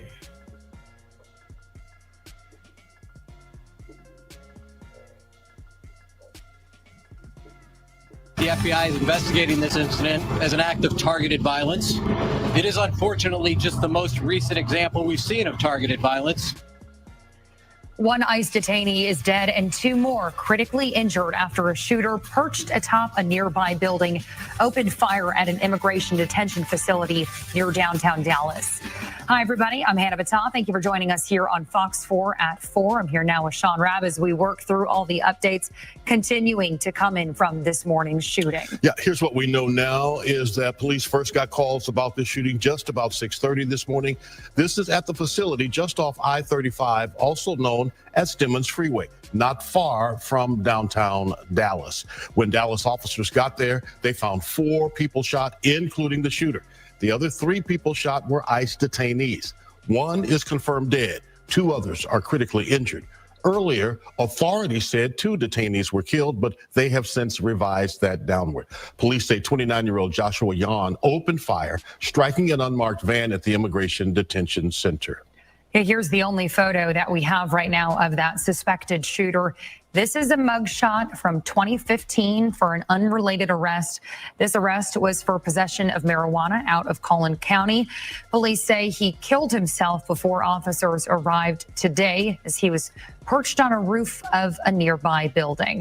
The director of the FBI has shared this picture of evidence found at the scene of ammunition with anti-ICE messaging. And starting this afternoon, we saw police and FBI carrying out searches at 2 homes possibly connected to the shooter. First was in Fairview, just south of McKinney, at a home in a neighborhood near 75 and the Sam Rayburn Tollway. The second was a home in Durant, Oklahoma. Authorities are there right now at the scene investigating. This is in a fairly rural area, just a few miles west of US 75. And that's where we're joined now by Fox 4's Stephen Dow, who's been following this police activity as it moved north from the scene in Dallas. Stephen. Hannah, we've been in Durant, Oklahoma for multiple hours, but we've just started seeing recent activity in the last 30 minutes. I'm going to step out of the shot so you can see what's happening. Before you see the B-roll that we shot moments ago, you see a Bryan County Sheriff's deputy driving down this road. Behind it is a home connected to the suspected gunman in the Dallas ICE shooting. Now I want you to look at video that we shot less than 30 minutes ago. In that video, you see an armored vehicle coming in with a battering ram and other multiple federal law enforcement agencies. At least the ATF and FBI are here on the scene. Moments after they entered the property, we heard a loud bang. Could have been them breaching a door, could have been a flashbang. I don't know because it's so far away from this property, but more activity in the last 30 minutes here in Durant, Oklahoma. Now, earlier today, we were in Fairview, Texas. That's outside of McKinney.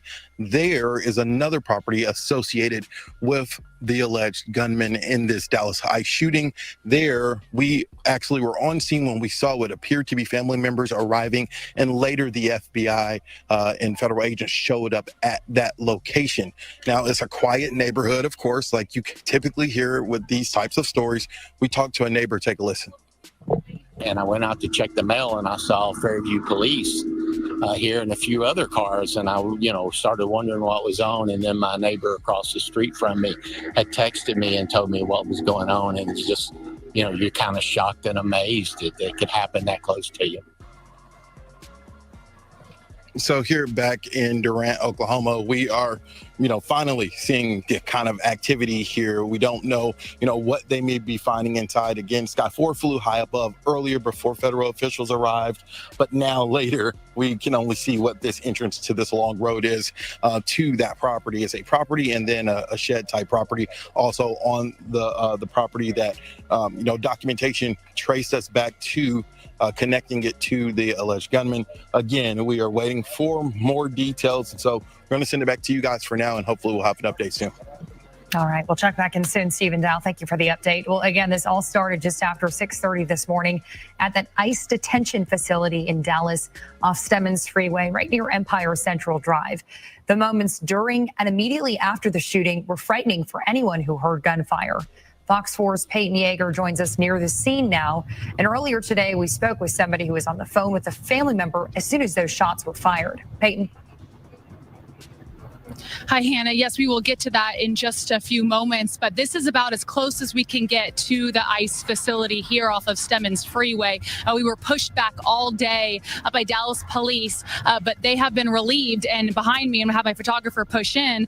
We do have some Homeland Security vehicles blocking the entrance to this ICE facility. So again, this is kind of where the media is staged right now, but we'll roll on some B-roll that we have been taking all day from the air and from the ground. Now, this is where the targeted attack started this morning at 6:30 a.m. A shooter was on an adjacent roof and fired at the ICE facility and also at unmarked vans in the Sallyport area. We know 3 detainees were shot, 1 was killed, and 2 are in a nearby hospital. Now, FBI is not releasing any information on the victims at this time. We know no law enforcement officers were injured. Again, no law enforcement officers were injured. Now, Hannah, this ICE facility is constantly open for law enforcement, but for some people, they come here for meetings with maybe family members or any necessary appointments. Take a listen to a witness we spoke to earlier today on scene. Sentimiento porque mi mamá estaba dentro. Uno viene con muchas emociones. Now, this woman was very emotional when we spoke to her. When we arrived on scene earlier this morning, she spoke to us in Spanish, but I'll paraphrase for you guys.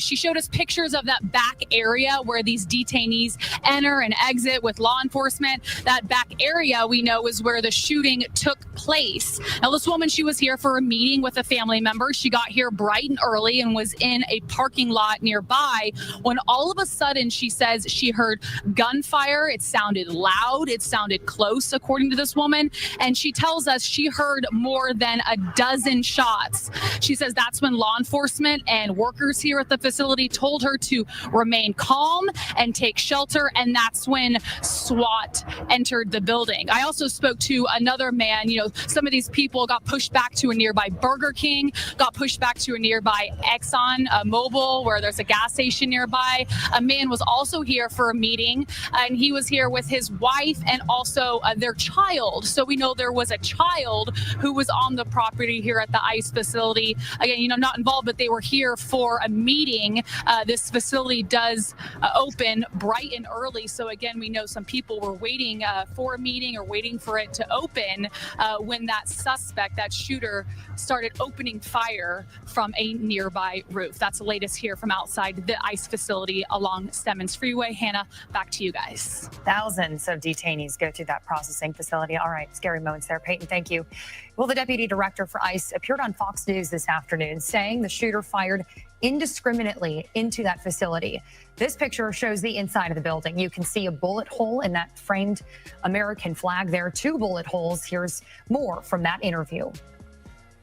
But what we do know so far is that this shooter was firing indiscriminately throughout the whole building. And so this shooter was at a building nearby and shooting directly into the building, going across the entire length of the building, and then including into the Sally Port, which is then where we're seeing a lot of the focus of the investigation in that Sally Port area.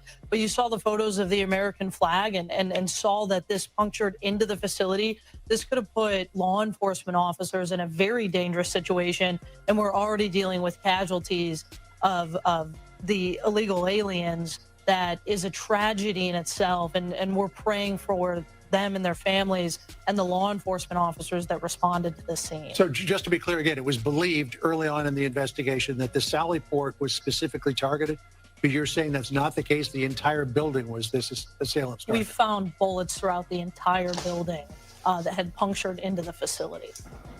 And I think that's an interesting take there, Sean, because in that news briefing this morning with federal authorities, they said without question, this was a targeted attack. So to hear that the shooter was firing indiscriminately, it almost seemed as if it didn't matter to the suspected shooter who they were hitting. Well, and beyond that, this goes to the targeted attack, right?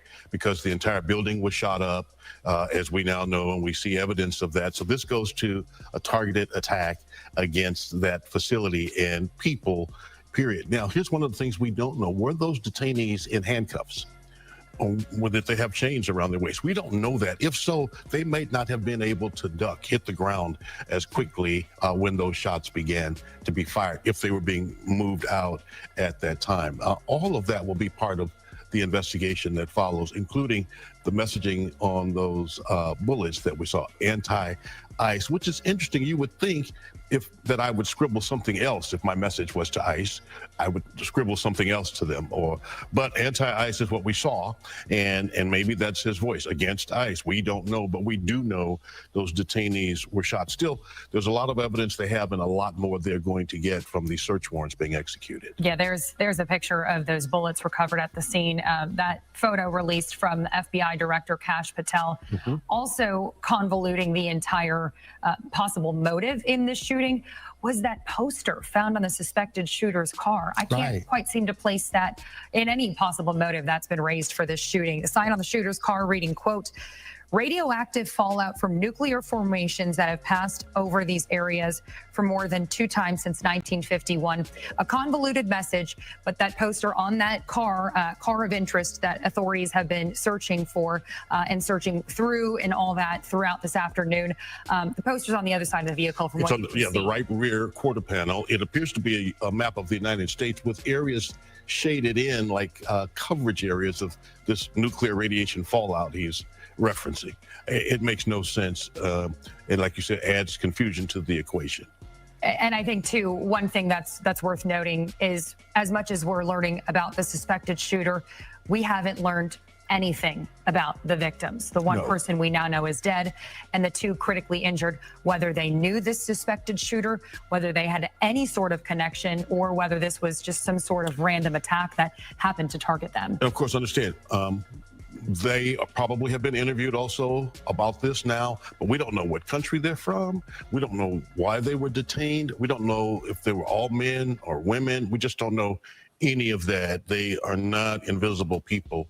They are humans who are suffering at this moment, and their family members. Absolutely. Now, what I want to say to that, right? We don't know what's going on because they're covering something up. That's what I'm going to say to that. Because why wouldn't they say to the world what happened to the people that was unalived out there? They got to be covering something up. Yeah, okay, it was a shooter on the roof. They tell us that, right? But they covering something up about what happened to the people that they had detained in.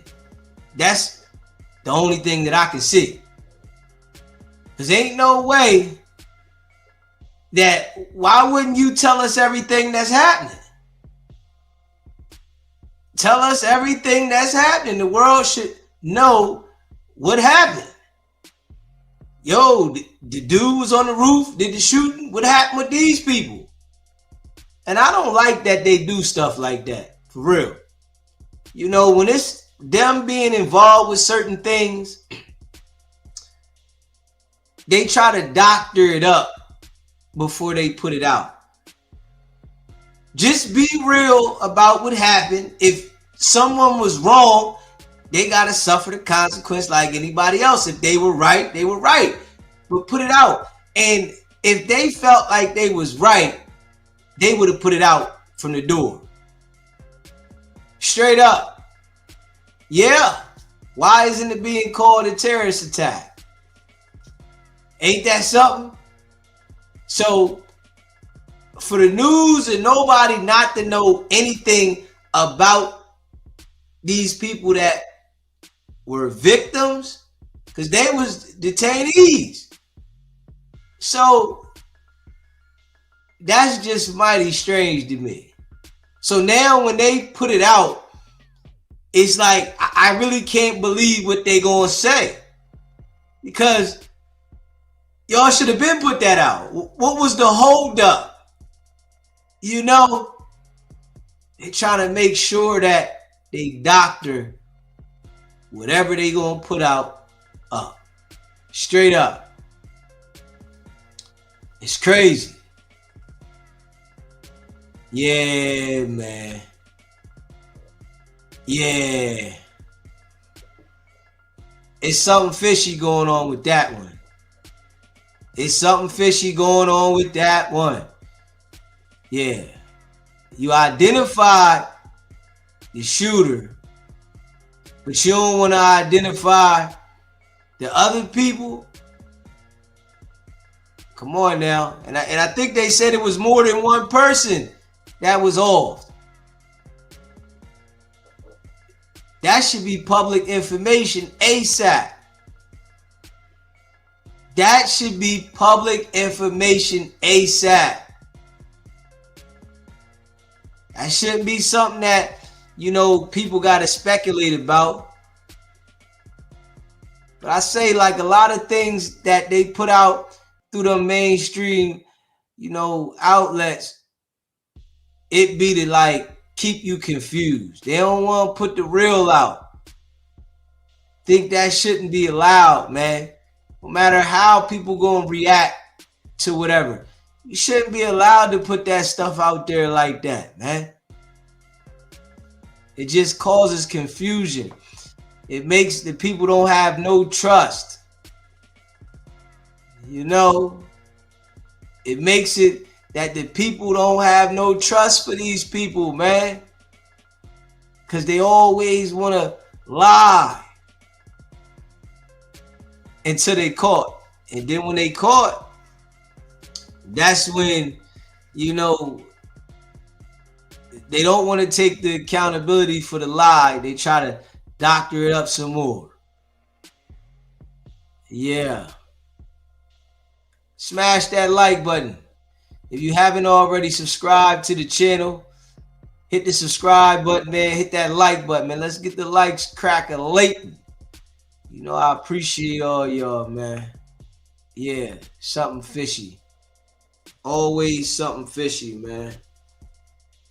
Yeah. It's something fishy. I want to know what they gonna say about that one now. Honestly, I want to know what they gonna say about that one now.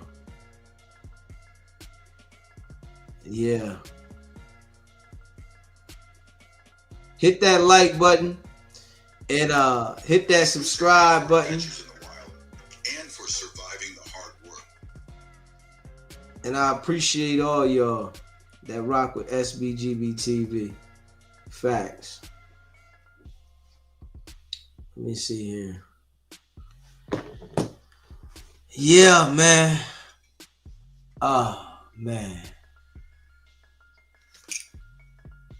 You know, I appreciate all y'all, man.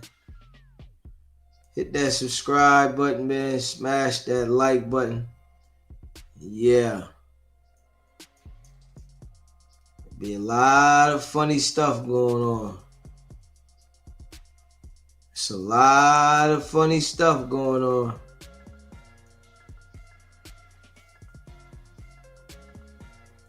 A lot of funny stuff going on. For real.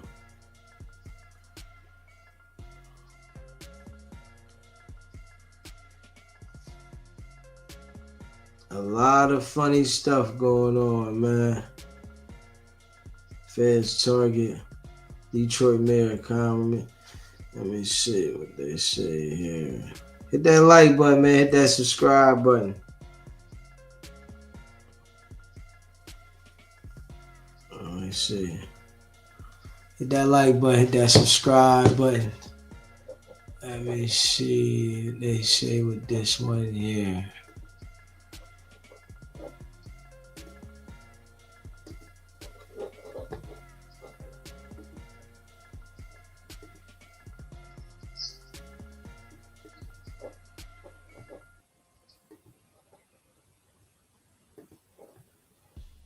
Let me see. Kwame Kilpatrick, the mayor. Feds target him again. Tonight, CBS News Detroit has learned that federal prosecutors are now targeting family and friends of Kwame Kilpatrick to try to claw back the money he owes the city of Detroit. The move comes more than a decade after the former Detroit mayor was convicted of racketeering, conspiracy, fraud, extortion, and tax crimes. CBS News Detroit's Julia Avant poured over these new court documents and joins us in the studio with the details. Julia? Right. The federal government has gone to the extent of taking the money owed directly from some of these men's paychecks, while one person is actively trying to avoid making payments towards his debt. But the question is, after all these years, why now? Why now is because it's possible.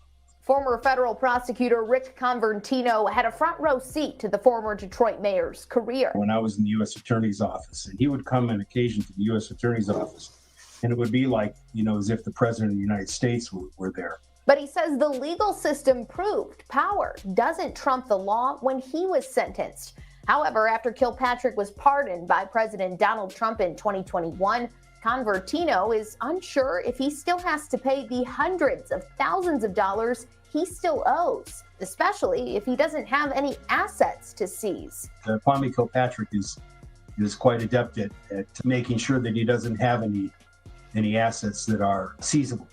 And so he's renting his home, he's leasing his car, his bank accounts are empty. But 3 others are not off the hook. The former mayor's father, Bernard Kilpatrick, still owes $36,000 in restitution. He originally owed over $62,000, but began making payments towards the debt. Jeffrey Beasley, Detroit's former treasurer's assets are already being compromised. The court ordered 25% of his earnings from his job at Florida A&M to be directed to his debt. And while the two have began to pay back the stolen taxpayer money, ex-city contractor Bobby Ferguson has refused to pay a dime back, something Convertino says is not uncommon. It's going to continue on until until the gentleman pass away. I'm assuming. I mean, it's been going on for years. It'll continue to go on in the same way. And he also said many of the times people go around the system by renting homes or cars or putting bank accounts or businesses in other people's names. So assets can't be seized if they're not there, meaning billions of dollars owed in restitution in the U.S. never get paid back. Well, I'm sure people aren't going to stop trying to get that back for the city, so we will keep following it as they do. Thank you. Kwame said, I ain't put nothing in my name. He said, I'm gonna rent my crib. I'm gonna lease the car. Y'all not getting it. He in debt up to his eyeballs. Hit that like button. Hit that subscribe button. Yeah. He said, man, no, no, no. Let me see. Stefon Diggs. Hold up. Let me see what this say right here. Let me see right here. Hit that subscribe button. Hit that like button, man. Hit that subscribe button and smash that like button.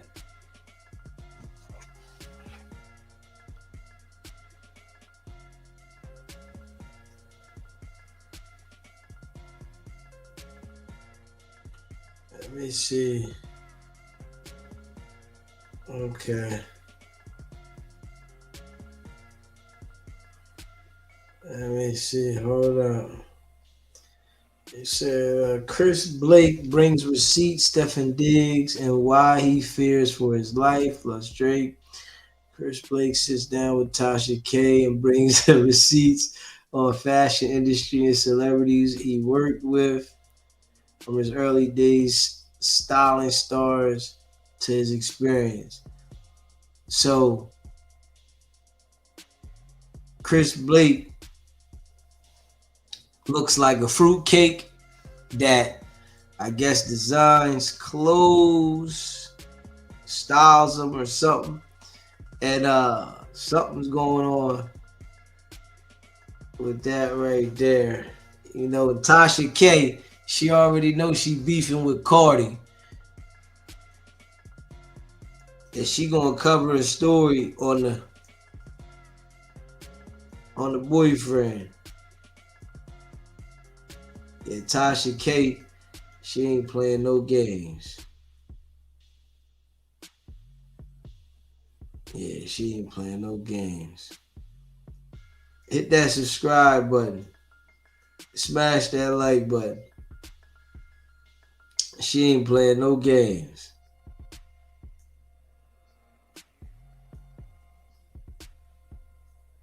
None. Yeah, she ain't playing no games.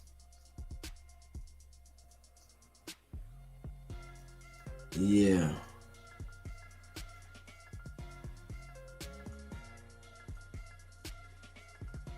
Cardi B too.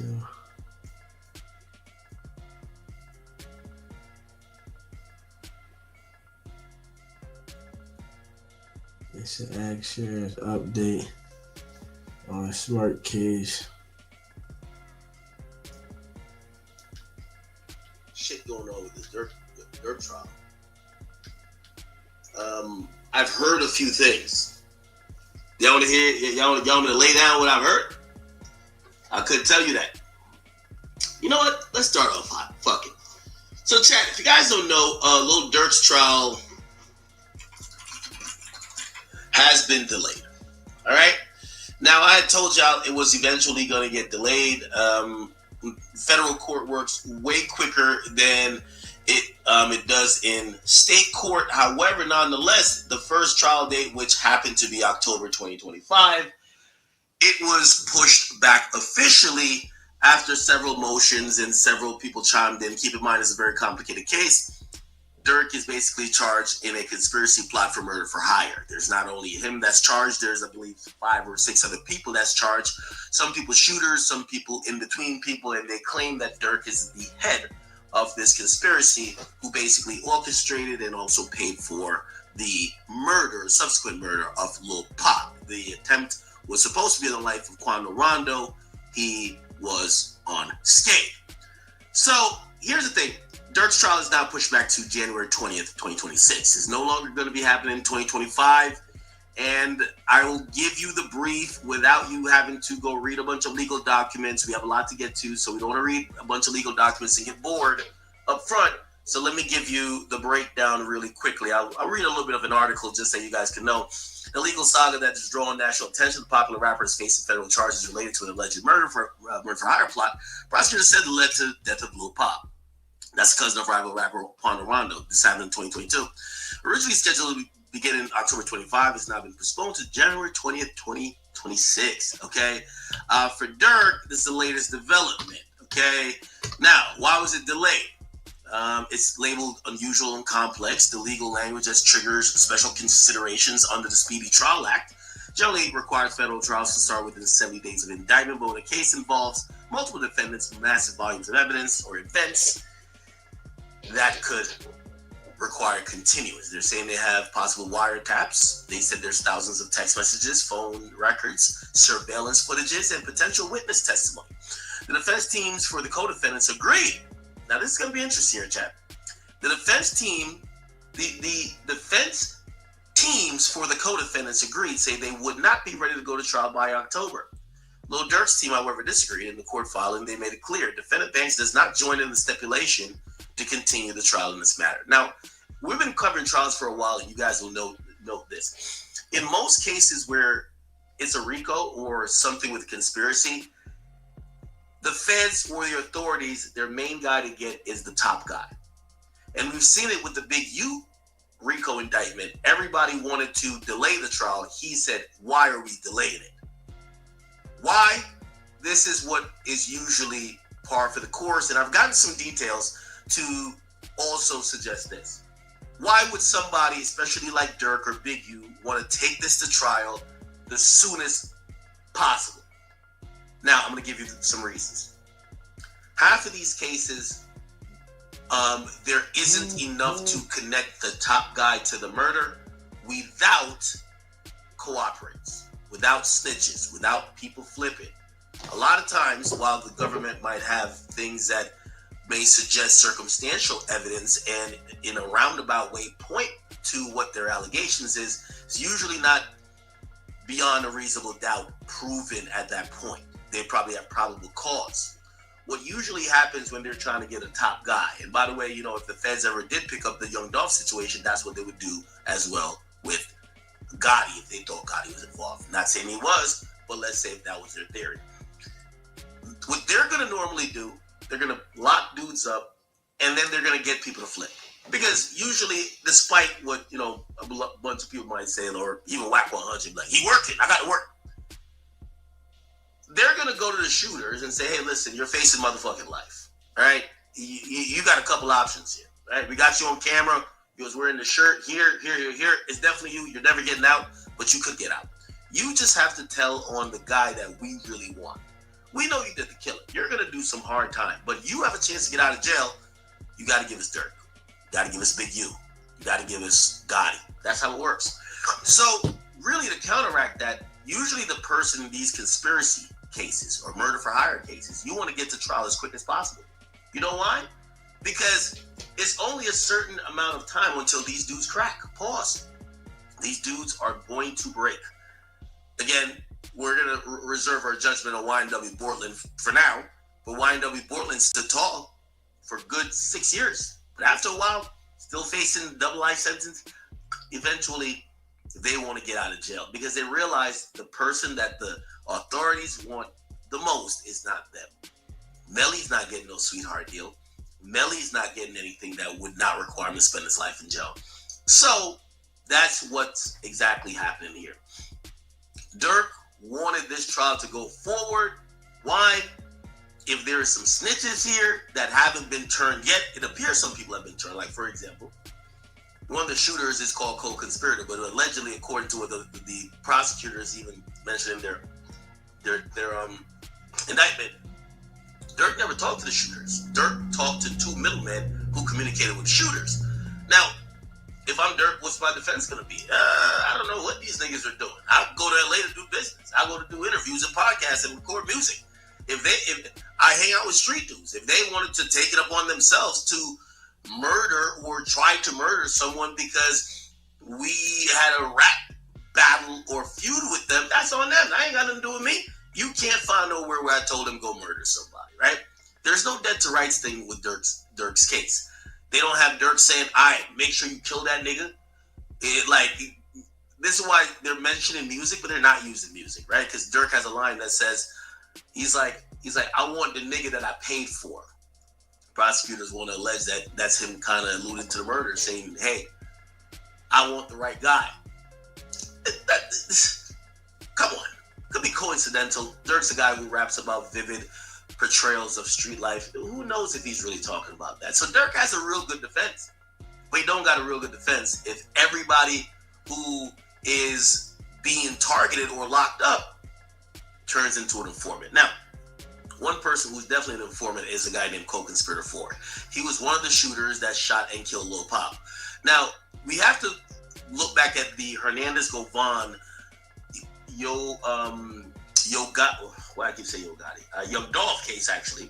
The reason why is that a jury in that case, even though it was a state case, and obviously that meant state prosecutors prosecuted that case, a jury declined to convict Hernandez Govan, even though the shooter got up on the stand and said, he's the one who paid me to do it. Why did they fail to convict him? Because you would have to send someone else, Hernandez Govan, to jail for life with no text messages, no wire transfer, nothing that shows that the guy really did it, really told you to go murder the guy, and you're sending him to jail for life all on the word of the shooter. Keep in mind the shooter is already incarcerated. He's working out a plea deal. He's probably going to get life himself, or maybe 30 years. So he has all the incentive in the world to tell the prosecutors whatever they want to hear to get less time. So if that's the case, and it's only, say, the shooter that's trying to tell on Durk, that's not going to really work. Now it's going to be these middle people. Maybe somebody who books the flights. Maybe somebody, this is where Vonnie comes in. You know, Vonnie bought the gloves. Vonnie bought the masks. If Vonnie says, well, Durk told me to do it. Durk told me this. That might have some weight. So what I think is happening here is that the feds are clearly, they're playing, okay, let's bring this guy to the interrogation room, tell him this, let's tell this guy this, let's tell this guy this, and let's see which one's going to fold, basically, because at a certain point you get to, I got to pick my own life, right? And I think this is why they want to delay this trial as long as they can, because the longer it's delayed, and they're going to agree with the other guys, right? Also, why do the other guys, not Durk, want it delayed? Because they don't have the defense that Durk has. Durk's defense is that I didn't tell none of y'all to do nothing. I never gave y'all a gun. I never bought a gun for y'all. I'm a rapper. People travel with me frequently. People that I hang around with, they come from certain environments. I didn't do nothing. Plausible deniability. Everybody else, for the most part, that's not their thing. For example, the shooters. Hey, there's surveillance footage. We tracked you from this location, Vonnie, we saw you go buy the masks. Those are the same masks used in the shooting. We tracked all y'all flights, all your whereabouts. I went to In-N-Out Burger afterwards. We tracked everything. We got you motherfuckers dead to right. So why is it beneficial for them to delay the case? Well, it's beneficial for them that they could try to find more ways to poke holes in what the government is saying, because the government actually has shit on them. Durk is saying the only thing I could have on me, and I've been said this before, Durk doesn't go down, and we're going to see how strong OTF is. Durk does not go to prison unless there's some very convincing snitches. So all that stuff that Durk said he hates snitches, we're going to see how much of his crew actually believe what he was saying, because if they don't snitch on him, I don't believe Durk goes to jail. But I believe that there is already a couple people cooperating. But if it's the people who I'm thinking it is, let's say co-conspirator 4 and co-conspirator 2, which is it co-conspirator 2? Yeah, co-conspirator 4 and 2. 2 is a shooter. 4, and I'm sorry, I said it backwards before. 4 is the Crip, supposedly the Rolling 60 Crip from Cali, who was the lookout guy who spotted Quando at the hotel, gave the low to Vonnie and them and Dee Dee and them allegedly under the direction of Durk, set the play in motion. So co-conspirator 4, unless he called Durk phone himself, he has probably plausible, Durk could be like, what the fuck, I don't know nothing about what he talking about. But co-conspirator 2, which is a shooter, apparently these were some niggas from OT out of town. So Dee Dee got those guys as the shooters who they're not in OTF, they're not Durk's gang, Durk don't really know them. Durk has a level of separation from a shooter. So if the shooter's like, no, Durk told me, well, when did he tell you? How well do you know Durk? Why would he just randomly come out and pick you to go do a murder? Who do you know more? Well, you know Dee Dee more than him. So Durk has some good defenses here, people. But Durk loses his defense if Dee Dee snitches. And again, I'm not saying he did it, but if Dee Dee turns on him or becomes state witness or actually government witness or federal witness, I guess in this case, Durk might be cooked. If Vonnie becomes federal witness, he might be cooked. Currently, if there is a dead to rights or a smoking gun, it's not been presented by the prosecutor, so we're thinking that's going to be a cooperator, and the only cooperants that I think could really sink Durk are the immediate people around him, which would be Vonnie and Dee Dee. So Durk want to go to the trial immediately before these guys eventually, not saying they will fold, but everybody say no snitching until they've been locked up for like 2.5 years and they're like, fuck it, I'm telling. Okay? We'll see. All right. Welcome, people. Welcome. Yo, do y'all think Durk is going to beat this case? And Durk got some co-defendants. He's saying somebody's telling. I don't know. But the people around you is the ones they gonna go at. They definitely gonna go at everybody that you rock with. You said no, Brooklyn. Durk can come home, they cook. It's a messy situation, man. To have all the paper, but still want to be around goofies, man. Yeah.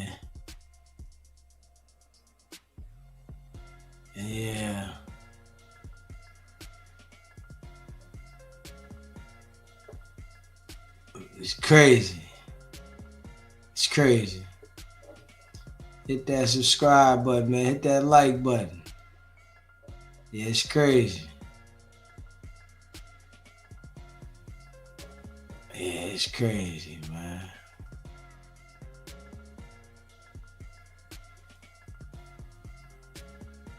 It's crazy.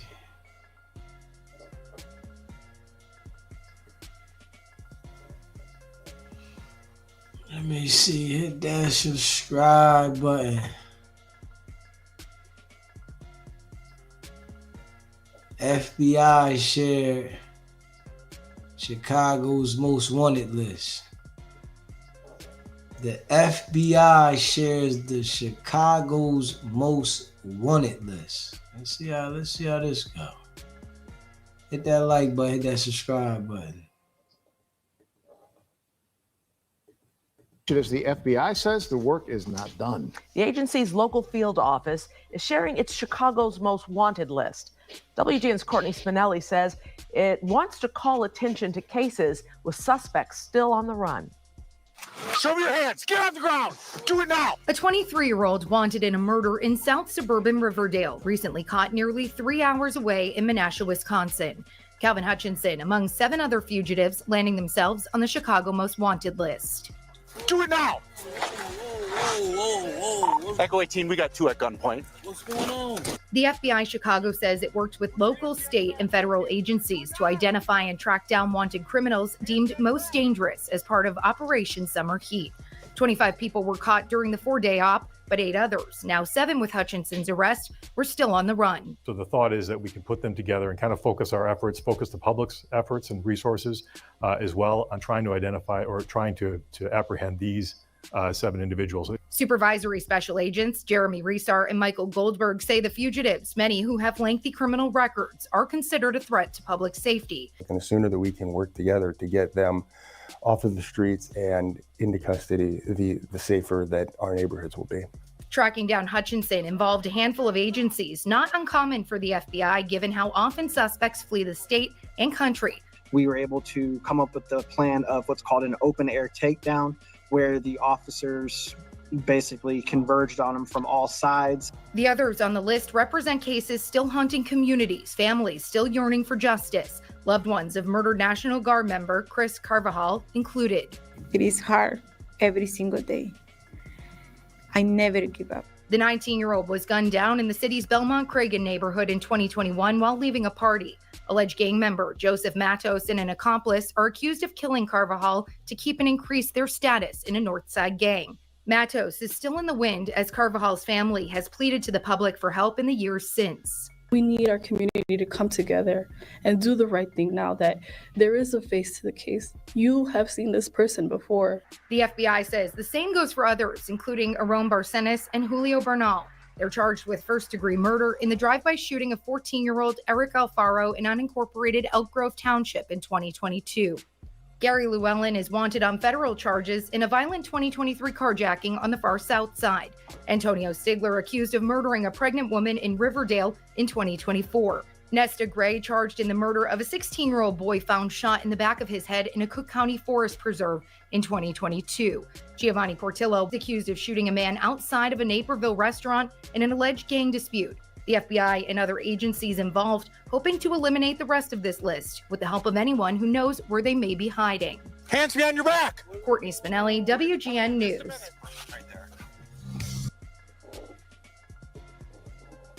If you know this is the highest crime area in the city. Hit that subscribe button. Hit that like button. Hit that like button. Let's get the likes up. Hit that like button. Man busted for pretending to be a police officer. Man busted for pretending to be a police officer. This dude tripped. This dude tripped. Let me see here. ICE, FBI, store, safe house.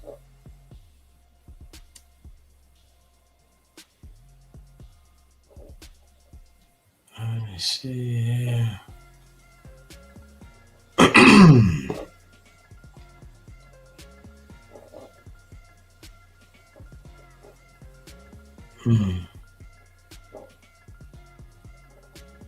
Say DACs.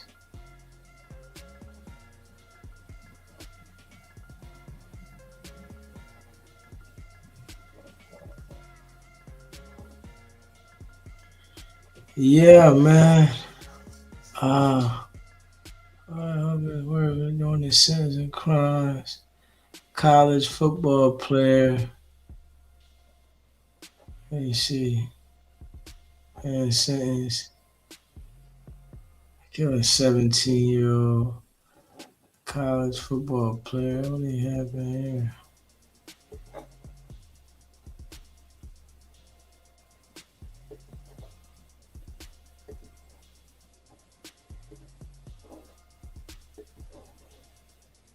A former football star with ties here to Northeast Ohio is now heading to prison for at least a decade. It is a heartbreaking story of gun violence shattering the lives of everyone involved. 19's Katie Tursick with a Judge powerful message for our youth. You have to help me understand how somebody with so much promise, who got so far, who was a standout, got you sitting there at the defense table in an orange jumpsuit. Cameron Drury, a former University of Toledo student athlete, threw his future away and chose guns over football, all at the expense of 17-year-old Tyrese Martin Croom's life. Drury pleaded guilty to involuntary manslaughter for killing Martin Croom on July 2nd, 2023 in Cleveland, as well as an unrelated aggravated robbery in July 2024. Cuyahoga County Judge Lauren Moore sentenced Drury to 10 to 12 and a half years behind bars, begging him to reflect on his actions while he's away. Why? Why wasn't that enough? Why wasn't it enough for you to be in college and play football and to graduate? I got brothers that passed away too. I got family members that passed away too. It's hard. It's just hard. That is not a worldview for somebody who had so much going on. You can't just say it's hard to not get pulled in because so many people have done so many bad things to me. Drury played high school football here at St. Ed's in Lakewood. He graduated in 2023, and then he went on to the University of Toledo, where he played football on a full-ride scholarship, but just for 1 year. You put me and my family through a pain I never thought I could feel at such a young age. All because of a senseless act. Now Martin Croom's sister, Johnay, is left with unimaginable heartbreak. In Cleveland, Katie Tursek, 19 News. These youngins, man. These youngins. Threw his future away. Yeah. One bad decision can cost you everything. One bad decision can cost you everything. And that's all they gave him was 10 to 12 years. Damn. They give you double life for snow. Yeah. Give you life for the work. And a 10 ball for a homie. Yeah. Ohio. Yeah, he definitely got off easy. Hit that subscribe button, man. Smash that like button. Yeah, you know I appreciate all y'all that rock with SBGB TV, man. If you haven't already, hit the like button, hit the like button. If you haven't already subscribe to the channel. Yeah. Yeah, man. You never know. Stolen there, saw me in the ledge, caught. FBI raid mansion. This is my this Northwest Philly. Sure.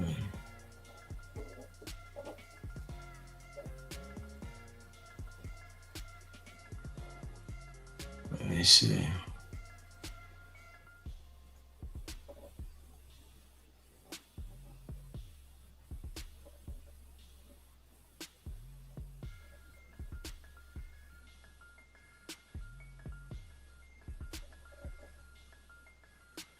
Let me see. Yeah, man.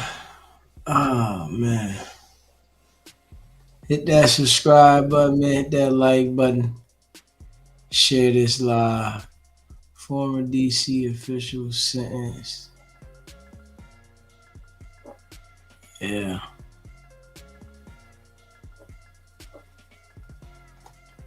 Yeah, man. One day at a time. That's all we can do. Yeah. Y'all know I appreciate all y'all that rock with me. Yeah. I said I was only gonna do 2 hours and we was on here 2.5. I'm getting up out of here, y'all. I appreciate y'all. I'm getting up out of here. And we're gonna be back at it later on. Smash that like button. Go check out the merch, sbgbtv.com. I appreciate y'all.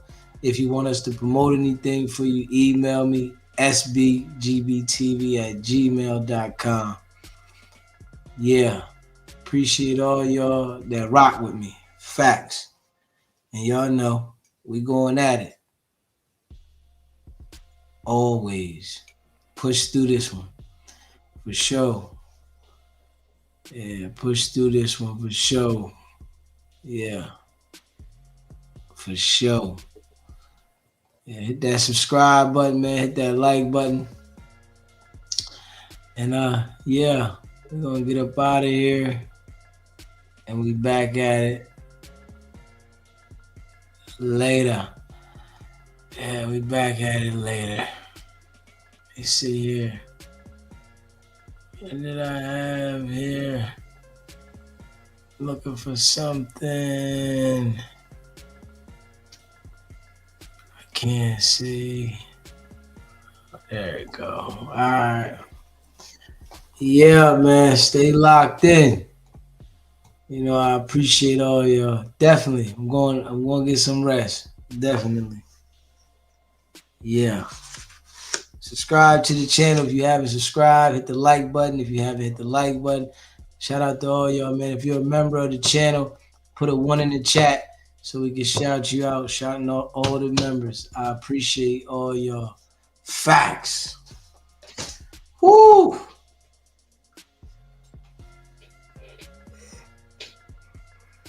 Yeah, shouting out all the members. Dustin, all around. Run the table. Yeah. C. Brown. Appreciate all y'all. For sure. Bless Niger Beauty. Appreciate you. Facts. Wild Funk. Appreciate that super chat. That's why SBGB TV need to keep blowing its horn. There's a decent sector of black folks that have been through shit, know better and want better for us. We need to protect our kids from the poison. Yes, sir. Appreciate that super chat, my brother. Yeah. Latrice, I see you. Yeah. Yeah, hit that subscribe button, man. Hit that like button. We locked all the way in. For sure. Non-stop. Yeah. Appreciate all y'all, though. For sure.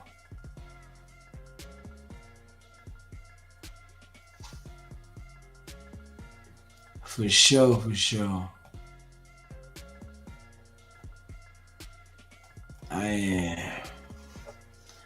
Yeah, we're gonna get up out of here though. I'll see y'all later.